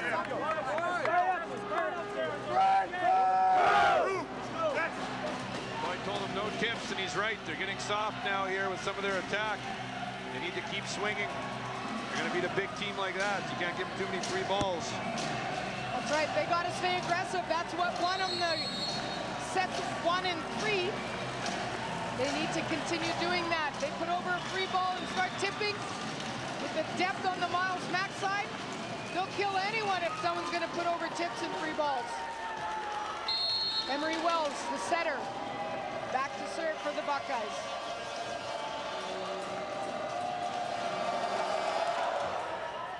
Voth with the pass. This goes out to Balco. Balco hitting that ball off the blocker's hands.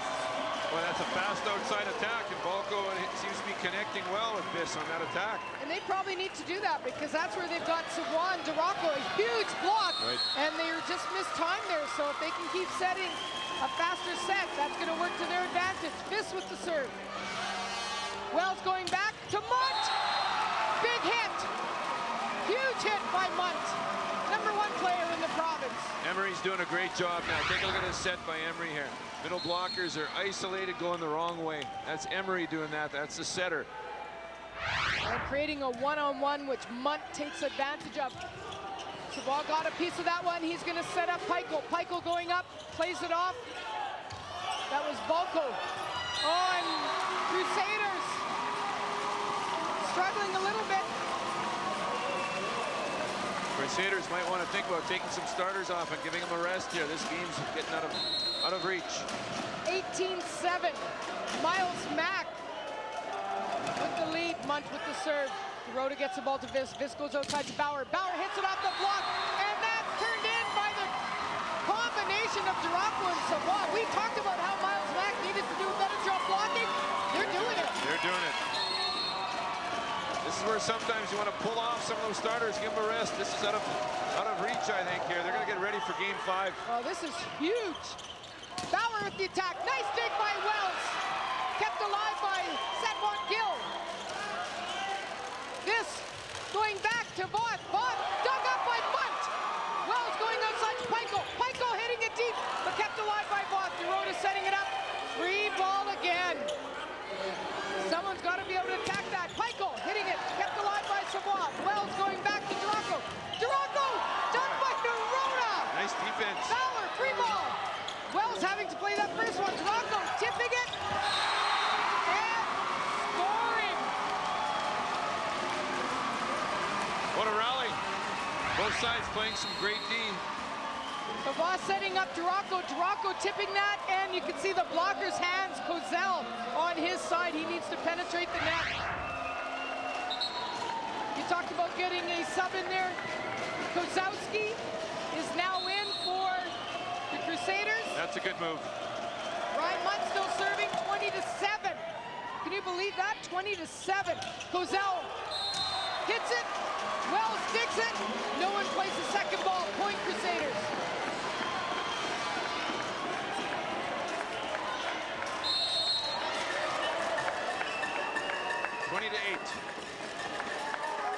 Balco to serve for the Crusaders. Yikes.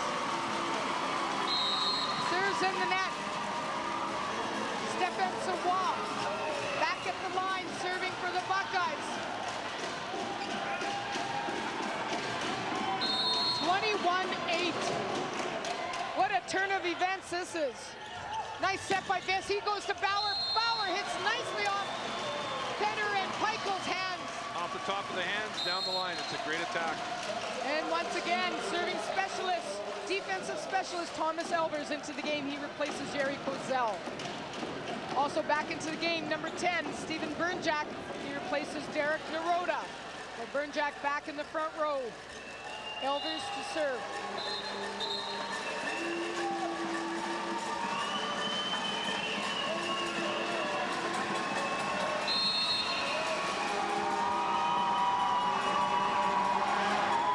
Served by Elvers. Munt. Nice save by Emery Wells.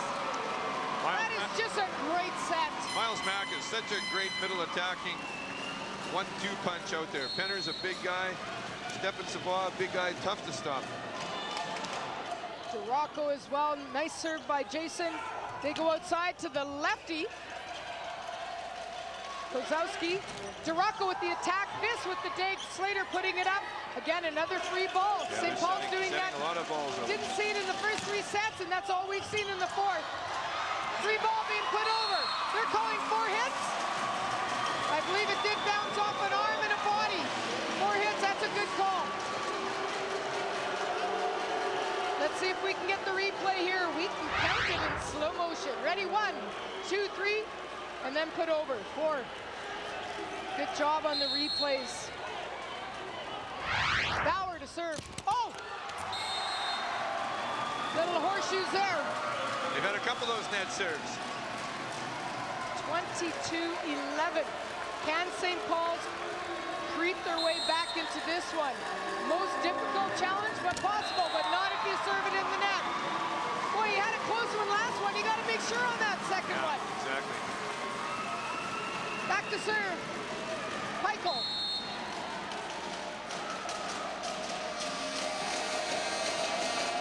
Points away from this 4th set. Viss going to middle. Nice block by Penner. Kept alive by Slater. Back row, Balco. Balco hits it long, but we get a net violation. Right. What do you think, Jim? Is it possible? No, I think this game's over. I think we're going 5.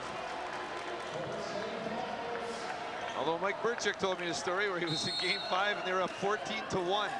And they lost 16-14, if you can believe it, at the university level. Right, and that was before it was rally point. Oh, nice dig! That was a wing shot by Kozowski.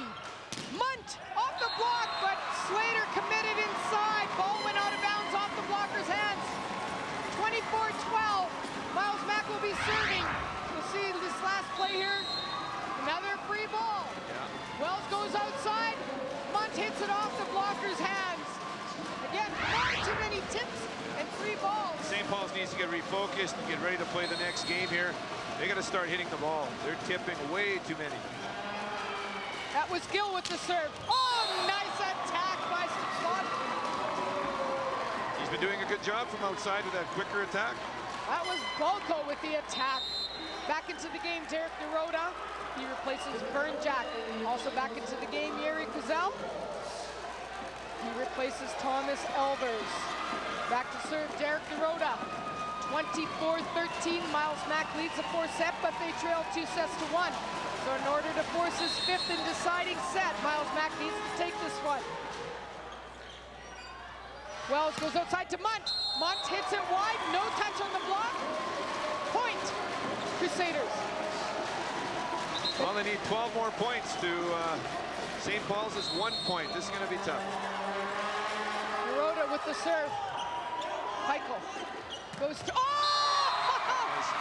Stefan Savoie. We're going 5. What is that one? 25-14. Let's take a look at that set point. Here we see Wells going middle to Stefan Savoie. Slater could not control that one. It was pounded. We are all tied up. St. Paul's is going to have to get their attack more aggressive. They're going to have to get Voth into the game and start putting away a number of balls and start feeding the middle like they did to win those other games. Right, we talked even prior to the broadcast and talked about in the semifinals, saw far too many tips and free balls being put over by both Dakota and St. Paul's, and that's what we saw really hurt St. Paul's here. They need to stay aggressive. They need to find the ball and get it to an attacker. We're just going to take a short break, but you're going to want to come back. We have the 5th and deciding set in the boys' Provincial Championship Final. Stay tuned. We'll be right back.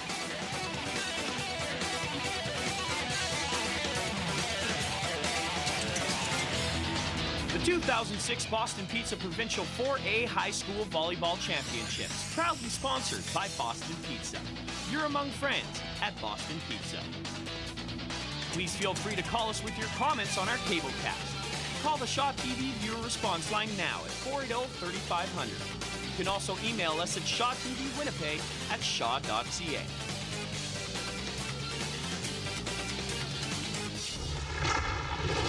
Armageddon, the final conclusive battle between the forces of good and evil.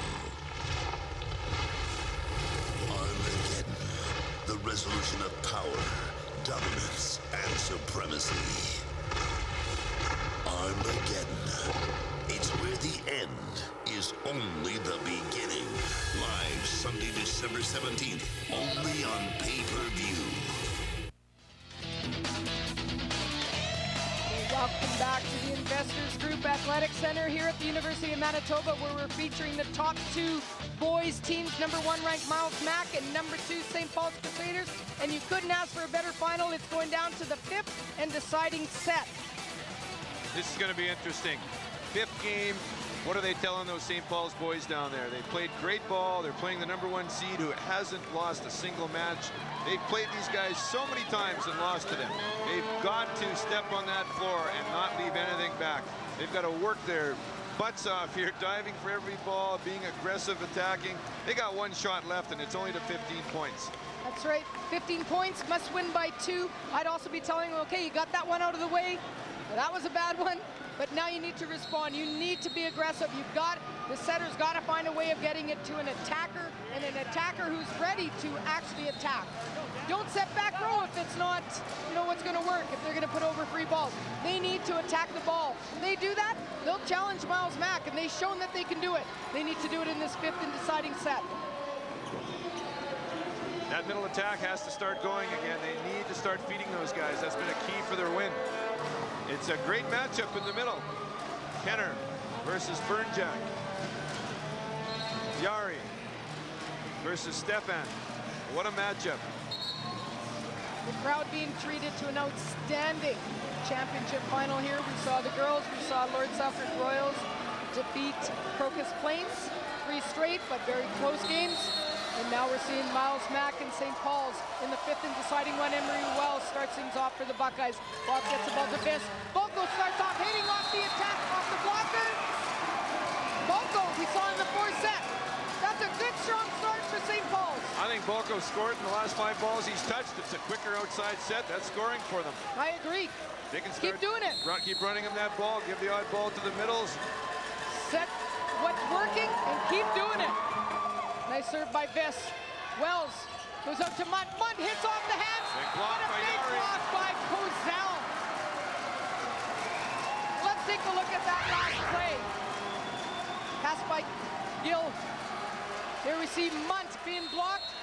And again, the Miles Mack players almost looking like they expect them to score. They got to be ready in case it is blocked. Gill with the pass. Wells goes out to Draco. Draco hits up the blocker's hands. Bob keeps it alive. This goes out to Bolko. Bolko hitting off the blockers. Here's the plan. Yari, you block it. I'll put the ball away. No kidding. Let's look at Bolko attack this one. Right off the, it looked like he hit it off the head. Boy, I'll tell you, Yari's doing a great job blocking here. He's touching everything and getting nice touches to slow that ball down if he's not blocking it. Wells going middle. Nice touch by Cozell and a dig by Naroda. Bolko again, nice save by Cozell. This going out to Bauer. Bauer keeps it alive. Sabah gets it. He goes middle. Oh! Dig. What a dig! Come on, Free hit the ball, he's boys. got to hit that. And Voth gets it. Bauer with the dig. Oh! Look at the digs here. Nice dig by Voth. Munt. And another dig by Voth. Here's another free ball. And hesitation. Don't hesitate now. Wells going outside to Duracco. Duracco. Voth again. 3 digs in a row. Who's going to play it? Wells keep on. Called him over the net.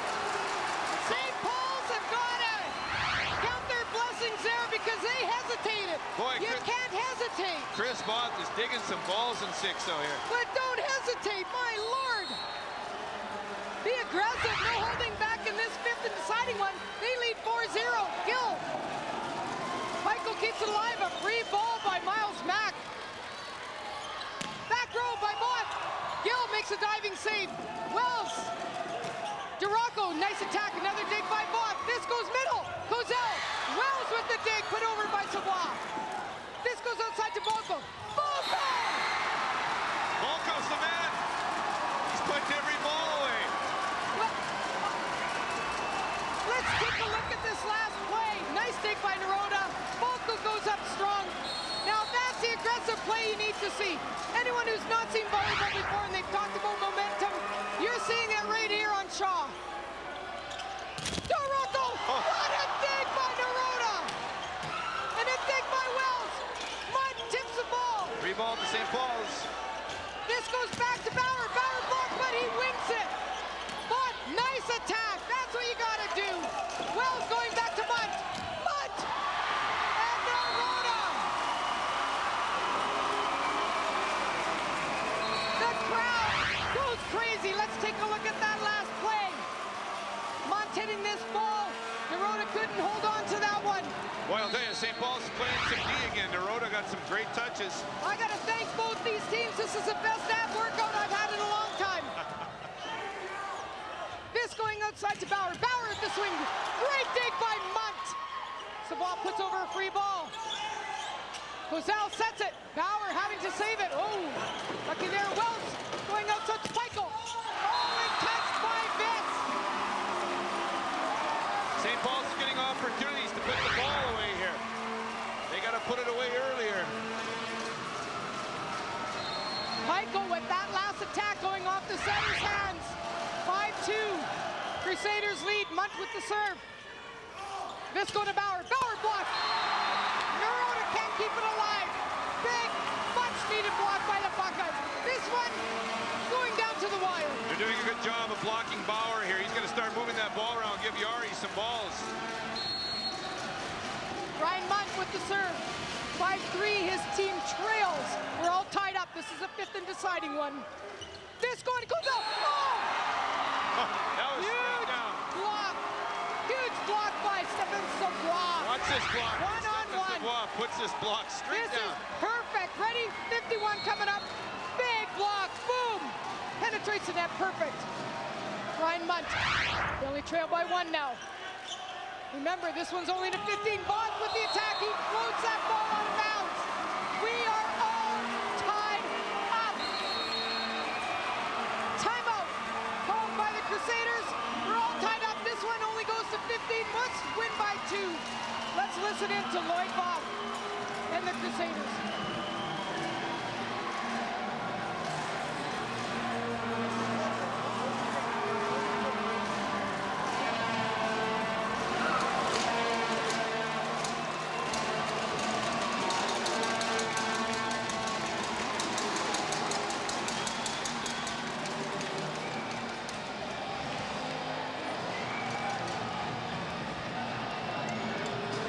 Willing to go after it here. So you gotta be willing to take the ball. Take the ball here. Okay, guys? March to the pass. Stay under control here. Right here, boys. Nice up. Nice up. Stay under control. Come on, boys. Stay under control here. Let's go. Ready? Right now! Well, we couldn't hear a thing there. The crowd's on their feet, yelling and screaming. And what a match. 5-all in game number 5. I think this is one of the best championship finals we have seen in the last number of years. This is close. It's close. There's Right now, defense that we've seen like we've never seen before. they are stuck in this rotation. They need to get out of this rotation right now. And Voth with the attack. Plays it off the blocker's hand. Smart play. Yep. Played it nicely. They needed to get out of that rotation. They were stuck there for 4 points. Ball goes back to serve. We got Yari up front here. Now that it's rally point, traditionally all the games go to 25, but in the fifth and deciding, it's still only 15. Got to win by 2. It's only in the fifth and deciding set. Nice, Michael with nice the attack. blocking by Yari. Savard with the tip. This goes back to Bauer. Bauer hitting off hands. Did he get a piece of the block? Did he get a piece of the block?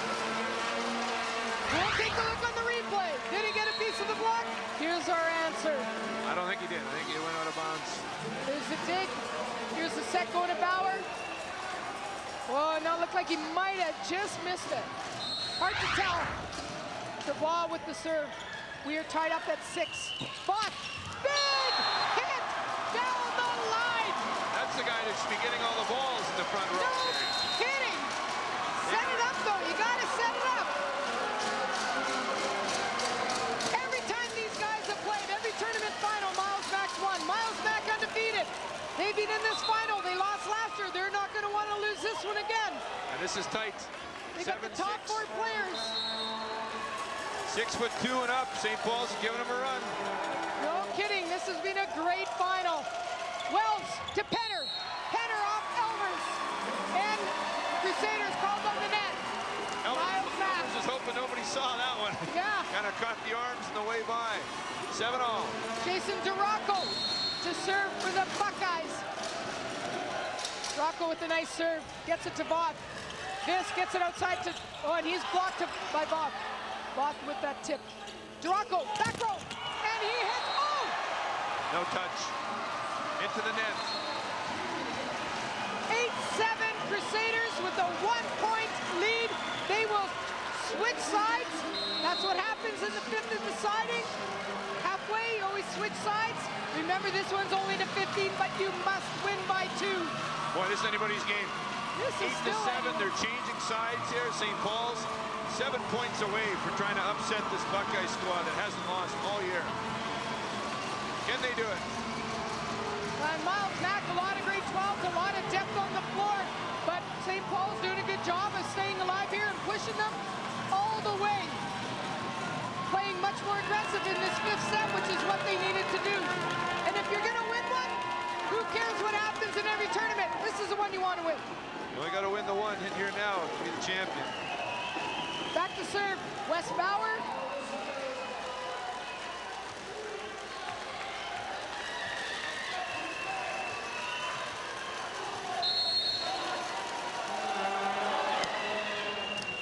Ball with the pass. Wells going outside to Pikel. Pikel, nice reach.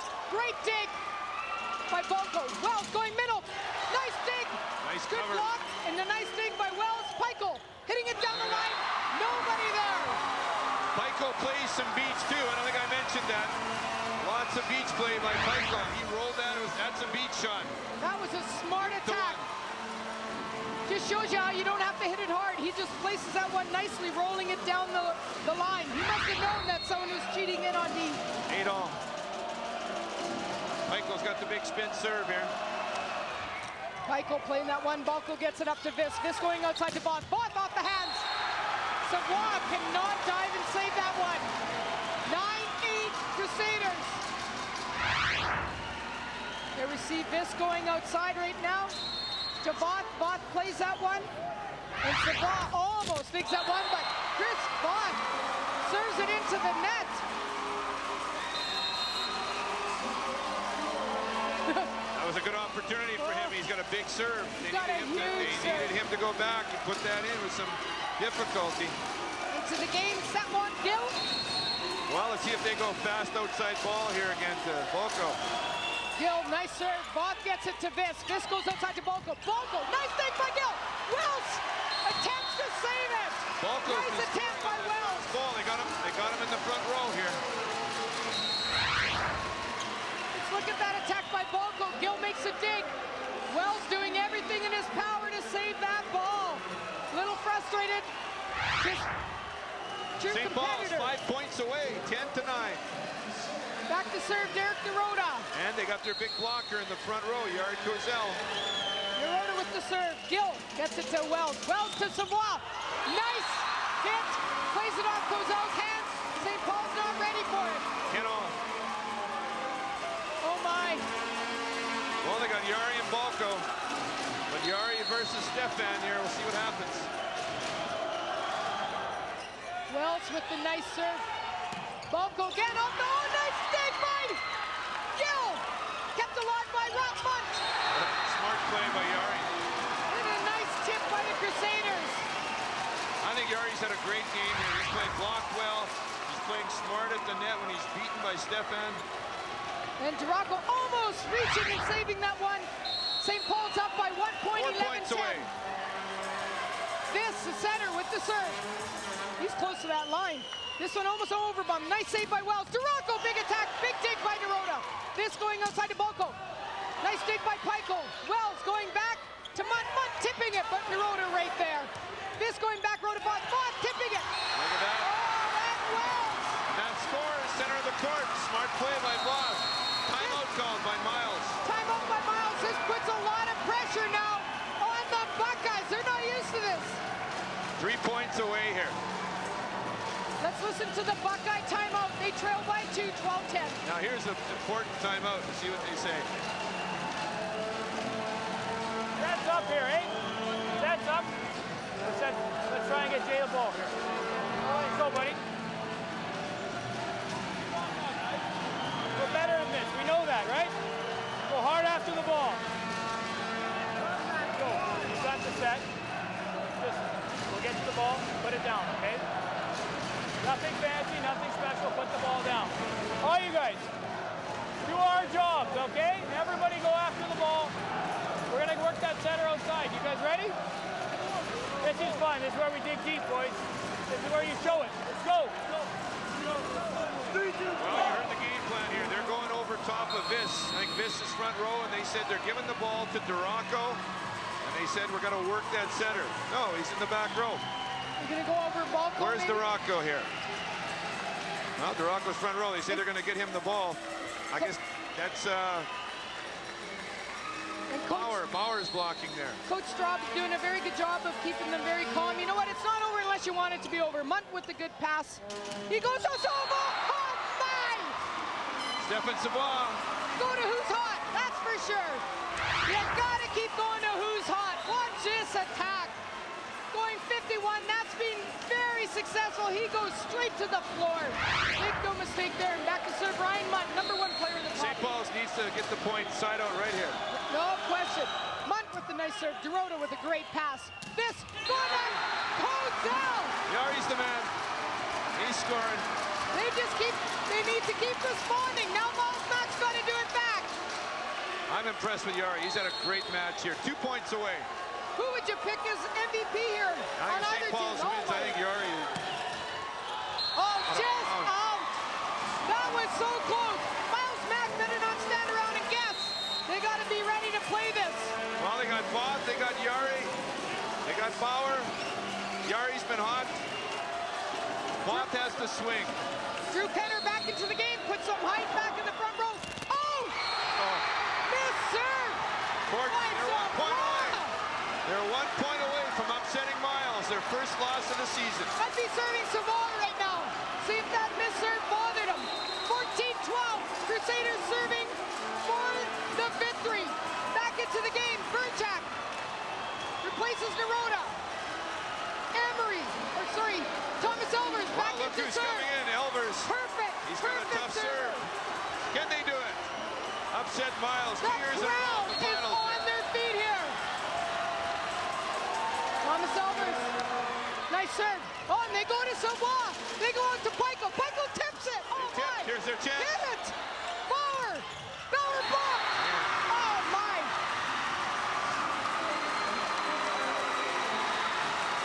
Boy, oh boy, that Chris Voth waiting outside for that ball. There we saw Bauer getting blocked. Back to serve Duraco. Slater gets the ball. They go into Voth. Voth hits off the block. Kept alive by Munt. They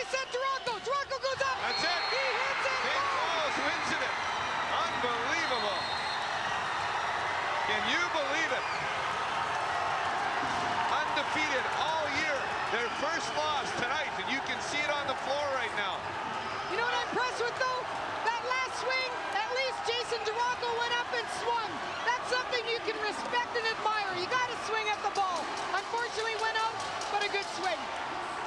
Boy, oh boy, that's incredible. St. Paul's, whoa. No one would have guessed this. Let's take a look at that last play. Savoie going out to Duraco, well off the net. And he hits that ball long. Out of bounds. St. Paul's does it. Amazing. St. Paul's, my goodness. Poor Miles Mack. Gotta feel sorry for them. Unbelievable season. They lost in the final last year, and here they are, going back home with second place.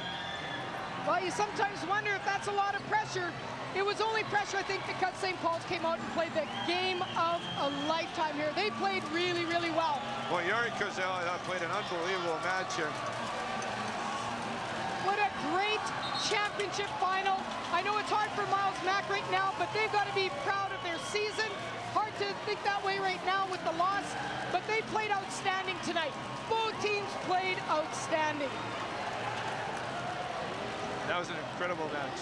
Just a recap of the scores.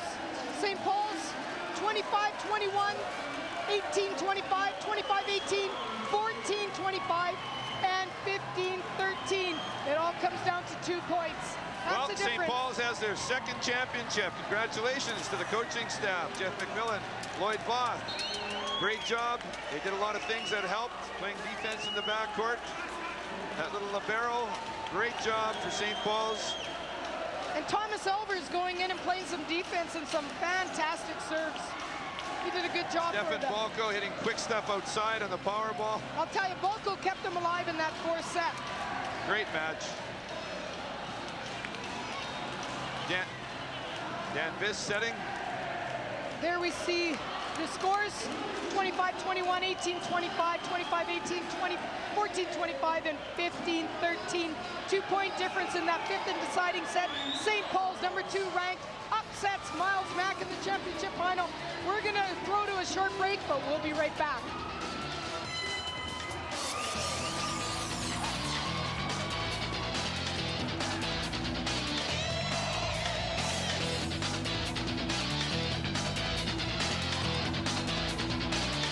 The 2006 Boston Pizza Provincial 4A High School Volleyball Championships, proudly sponsored by Boston Pizza. You're among friends at Boston Pizza. Please feel free to call us with your comments on our cablecast. Call the Shaw TV viewer response line now at 480-3500. You can also email us at shawtvwinnipeg@shaw.ca.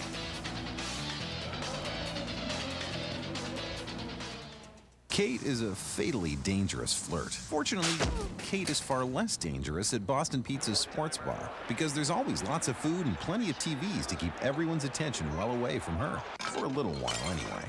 Boston Pizza. You're among friends.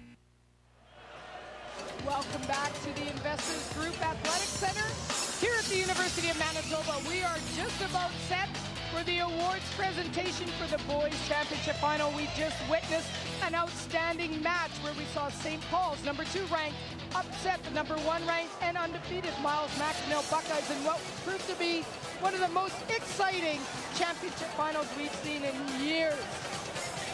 That was an incredible match. Miles Mack, 50-0. Walk into this place heavily favored, beating that St. Paul's team every time they played them. Some close matches, mind you, and St. Paul's brings it up. Wondered in the 5th game whether they could do it after a very sloppy 4th game, and they turned it up and came on strong in that 5th game. Well, and we witnessed momentum shifts galore tonight. We saw teams responding back and forth where momentum just changed, and we saw Miles Mack come out in the 4th with a super strong performance, beating St. Paul's 25-14. That's a bit of a shellacking when you're talking rally point. Yeah, that's for sure. But St. Paul's turns around in the 5th, and that was point for point. It's too bad it's only 2 you have to win by, because this one would still be being played right now if it wasn't. I'm sure the St. Paul's coaching staff and players must be just elated. What a match to win finally, the last one. Oh, I mean, who would have thought? You're a betting person, not that I am. Odds were definitely in the favor of Miles Mack, especially with the top 4 players. That's not to underplay St. Paul's side because they've got 2 of the top 10 and an honorable mention. So they've got some depth as well, and obviously they proved that tonight. It'll be interesting to see the All-Stars. We had some players really step it up and come up with the match of their seasons tonight here. Let's listen to Chrissy Troy from Hot 103 as she does the awards presentation.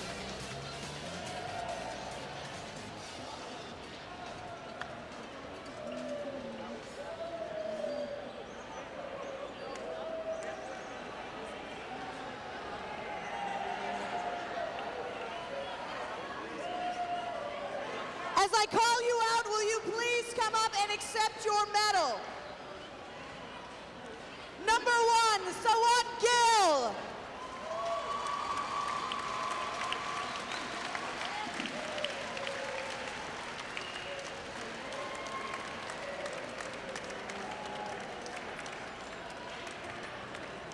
Number 2, Ravi Singh.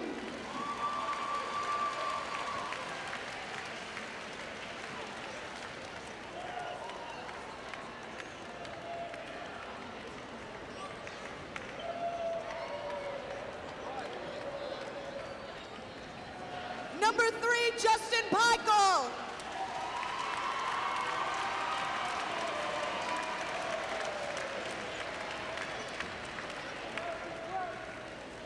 Number 4, Jesse Schwantz.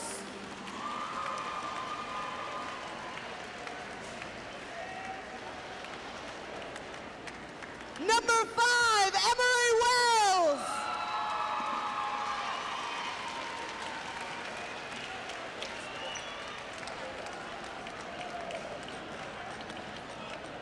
Number 6, Matt Stubler.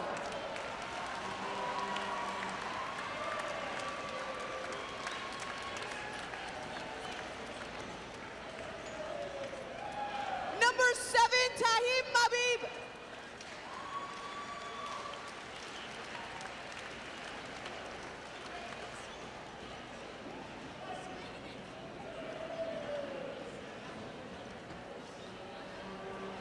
Number 8, Matt Schreiber.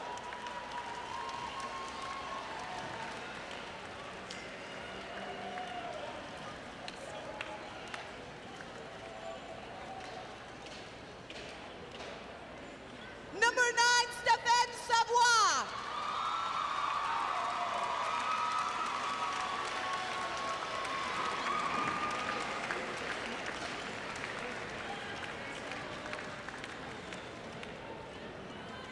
Number 10, Jason Duraco.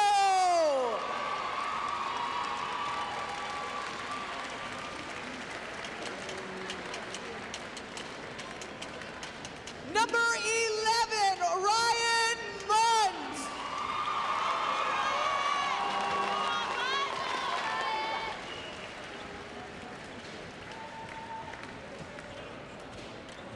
Number 12, Brendan Ewak.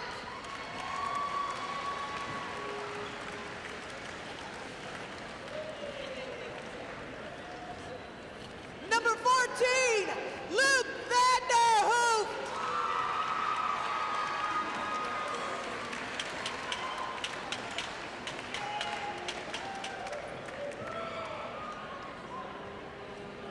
Number 14, number 15, Derek Hammerlick.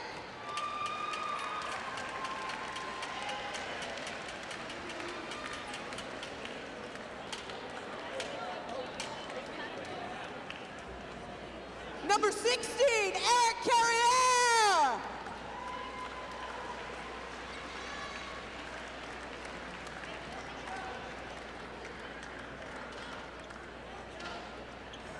Number 19, Ben Cudmore.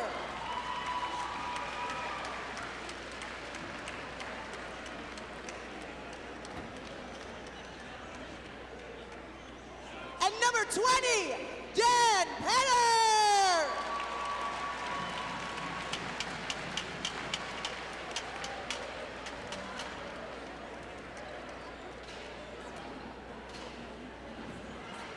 Managers Candice Janicko and Liam Marks.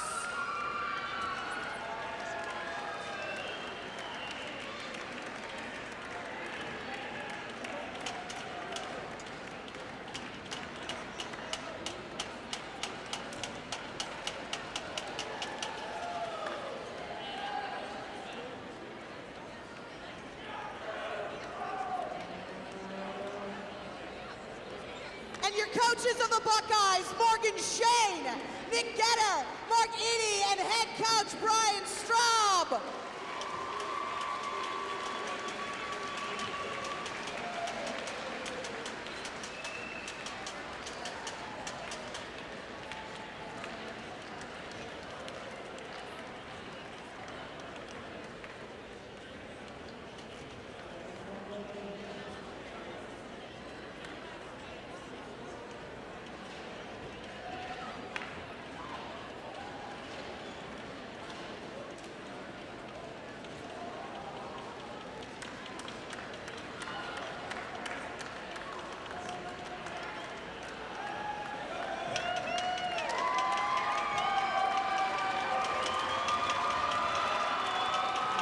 Ladies and gentlemen, we would now ask the captains of St. Paul's Crusaders to come up and grab your Manitoba High School Athletics Association Championship Trophy for 2006.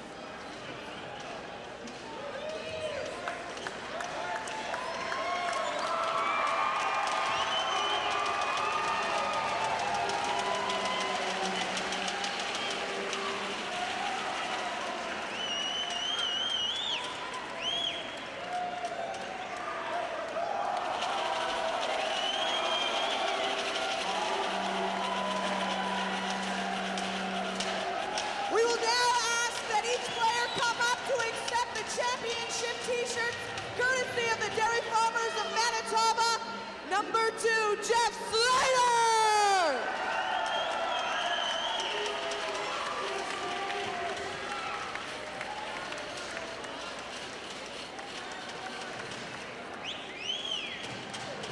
Number 3, Daniel Biss.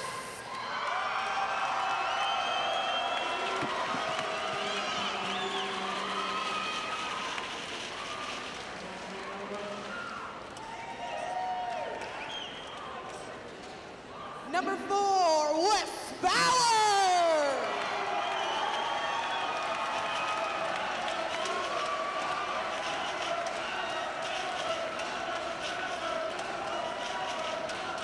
Number 5, Thomas Elvers.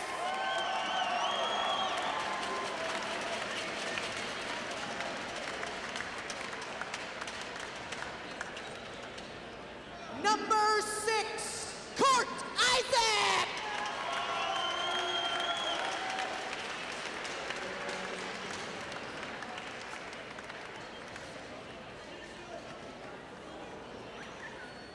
Number 7, Stefan Balco.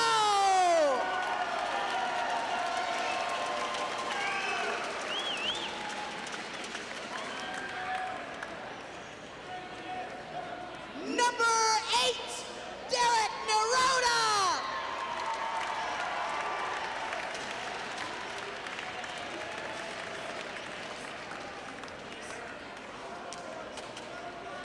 Number 9, Adam Reese.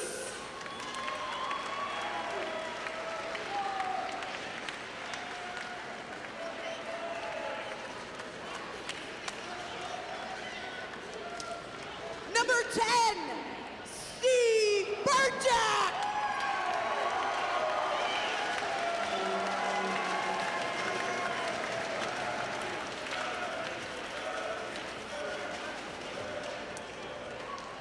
Number 11, Noah Kozowski.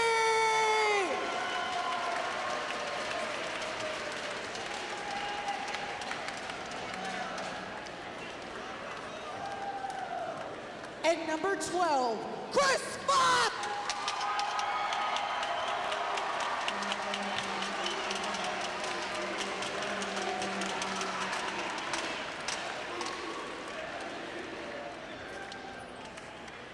Number 13, Carson Callahan.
coach, Lloyd Voth.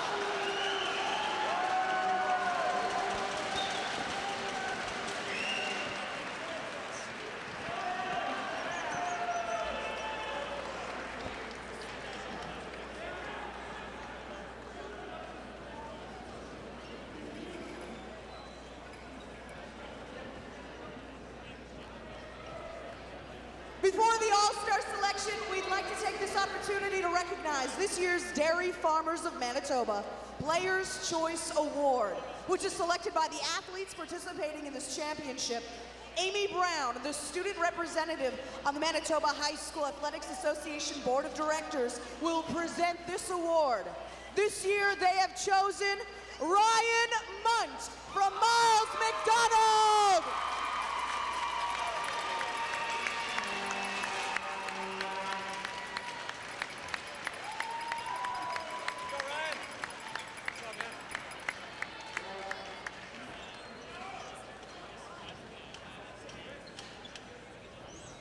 And now, the MTS All-Stars. Each All-Star will receive a Manitoba High School Athletics Association All-Star Certificate, a Boston Pizza gift certificate, and an MTS t-shirt. This year's All-Stars, from Miles Mac, Ryan Munt.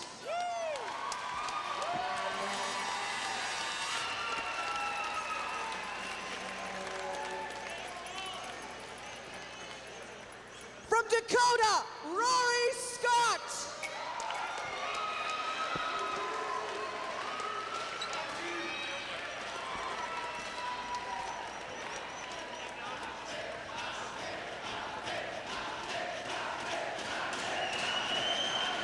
From St. Paul's, Yari Kozel.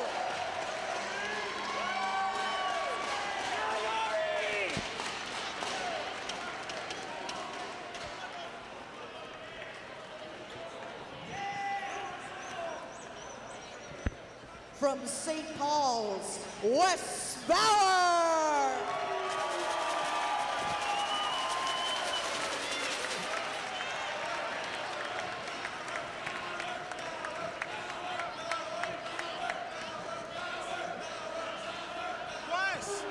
From Miles Mac, Jason DeRocco.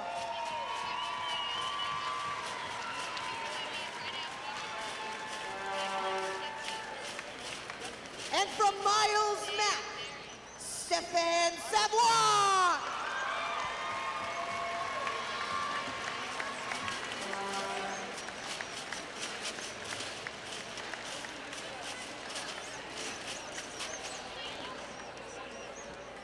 This year's most valuable player will receive the Manitoba High School Athletic Association MVP certificate, Boston Pizza gift certificate, including an MTS t-shirt and MTS cell phone.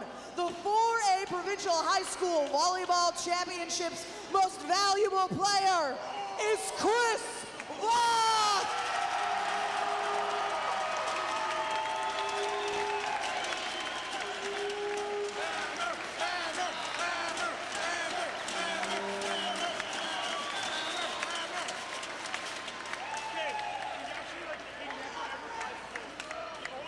Congratulations to both teams. Thank you to Boston Pizza for your great support. Ladies and gentlemen, have a wonderful evening.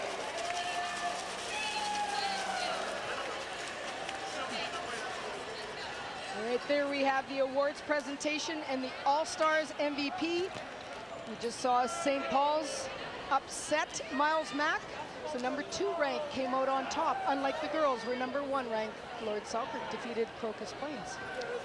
What a match, and what a great facility and great event. You know, first of all, it was just packed house, tons of kids cheering on their favorite team, and what a great atmosphere to be in. It's unfortunate for Miles Mac. They lost after being undefeated the whole time. You can see the dejection on their faces down at courtside here, but both teams had a great season, and a lot of those players are going to go on and play university ball somewhere. So I know right now they're thinking about the loss, but there's some great players over there on that Miles Mac side and St. Paul's side. Their future's about to happen. What a great year for both teams. No question, this final was outstanding. Both teams have to be very proud of their efforts and the fact that they got here. I know Miles Mack feels obviously very dejected right now. It's probably harder because it was an undefeated season. However, they've got to look back in time and look at the way they played this, and it was absolutely outstanding. You couldn't ask for a more exciting championship final here. Both teams, again, congratulations to both teams. We can see the scores on the board right now. It came down to 2 points in that 5th and deciding set. At this point, we'd like to throw courtside to Kim Babbage. Well, I am joined by the MVP and the winning coach, father, son, Chris Voth, Lloyd Voth.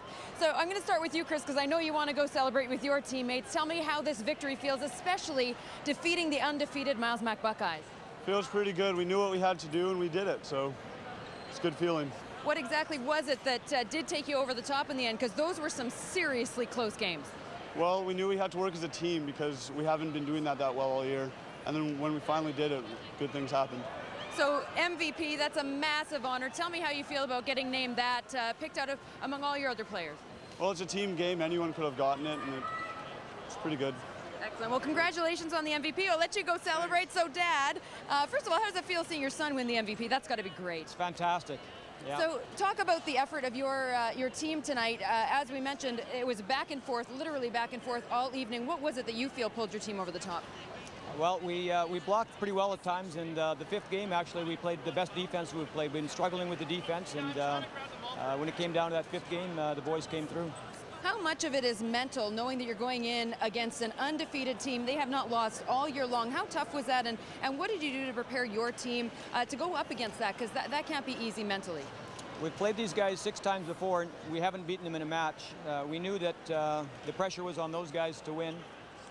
We just came out hard, and as you saw, it was a 2-point game, so we feel pretty good. Well, congratulations on the win tonight, Thanks, Coach. Jim. I will let you head out, and I'm going to grab my co-commentators here. Missy and Jim will just head on over.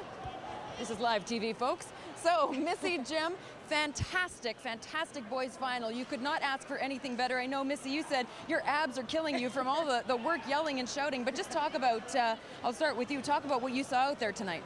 I mean, that was probably one of the best finals that we've done in years. I mean, it doesn't get more exciting than that. Most people would have thought that, you know, it would have gone 3 straight, but we talked about what St. Paul's had to do, and they did it. I mean, they responded nicely. Both teams, I know it's hard right now, but I think after a while, Miles Mack will see that they had a fantastic season. It was a fantastic final. I mean, they didn't give up. It probably hurts a little more that it was undefeated season, but that's also a lot of pressure on kids, right? I mean, you've had an undefeated season. It's a big game, and it's a tough one, but both teams have to be very proud of their efforts. Well, and I'll ask you, Jim, about the mental edge. Miles Mack, as we've mentioned, totally undefeated. Is it at all a disadvantage, do you think, going into a game, having that on your back? Missy talked about pressure for kids, but how much tougher does it make it? Yeah, it's a lot of pressure. You know, everybody's writing about you and your undefeated season, and everybody's talking about you. And in the back of your mind, they're still thinking about last year when they lost and were ranked #1 also. So when you get down in the game, you start getting some negative thoughts in your heads, and perhaps Miles Mack did a bit. You know, St. Paul's did a great job of coming through, but a lot of pressure on that Miles Mack team, and I feel bad for them, really. It was a great year they had, and congratulations to St. Paul's. It was great, but I feel sorry for those guys. That's a tough way to lose when it's your high school year in the last game of the season. Well, it was a lot of sad faces on that Miles Mack side. Of course, the St. Paul's Crusaders coming up as the #2 team and beating the Giants. So an extremely exciting evening of volleyball here. Thank you to you, Missy. Thank you to you, Jim. And thank you to all of you who tuned into our broadcast tonight. I'm Kim Babbage. On behalf of the entire Shaw TV mobile broadcast crew, thank you so much for watching, and we'll see you next time.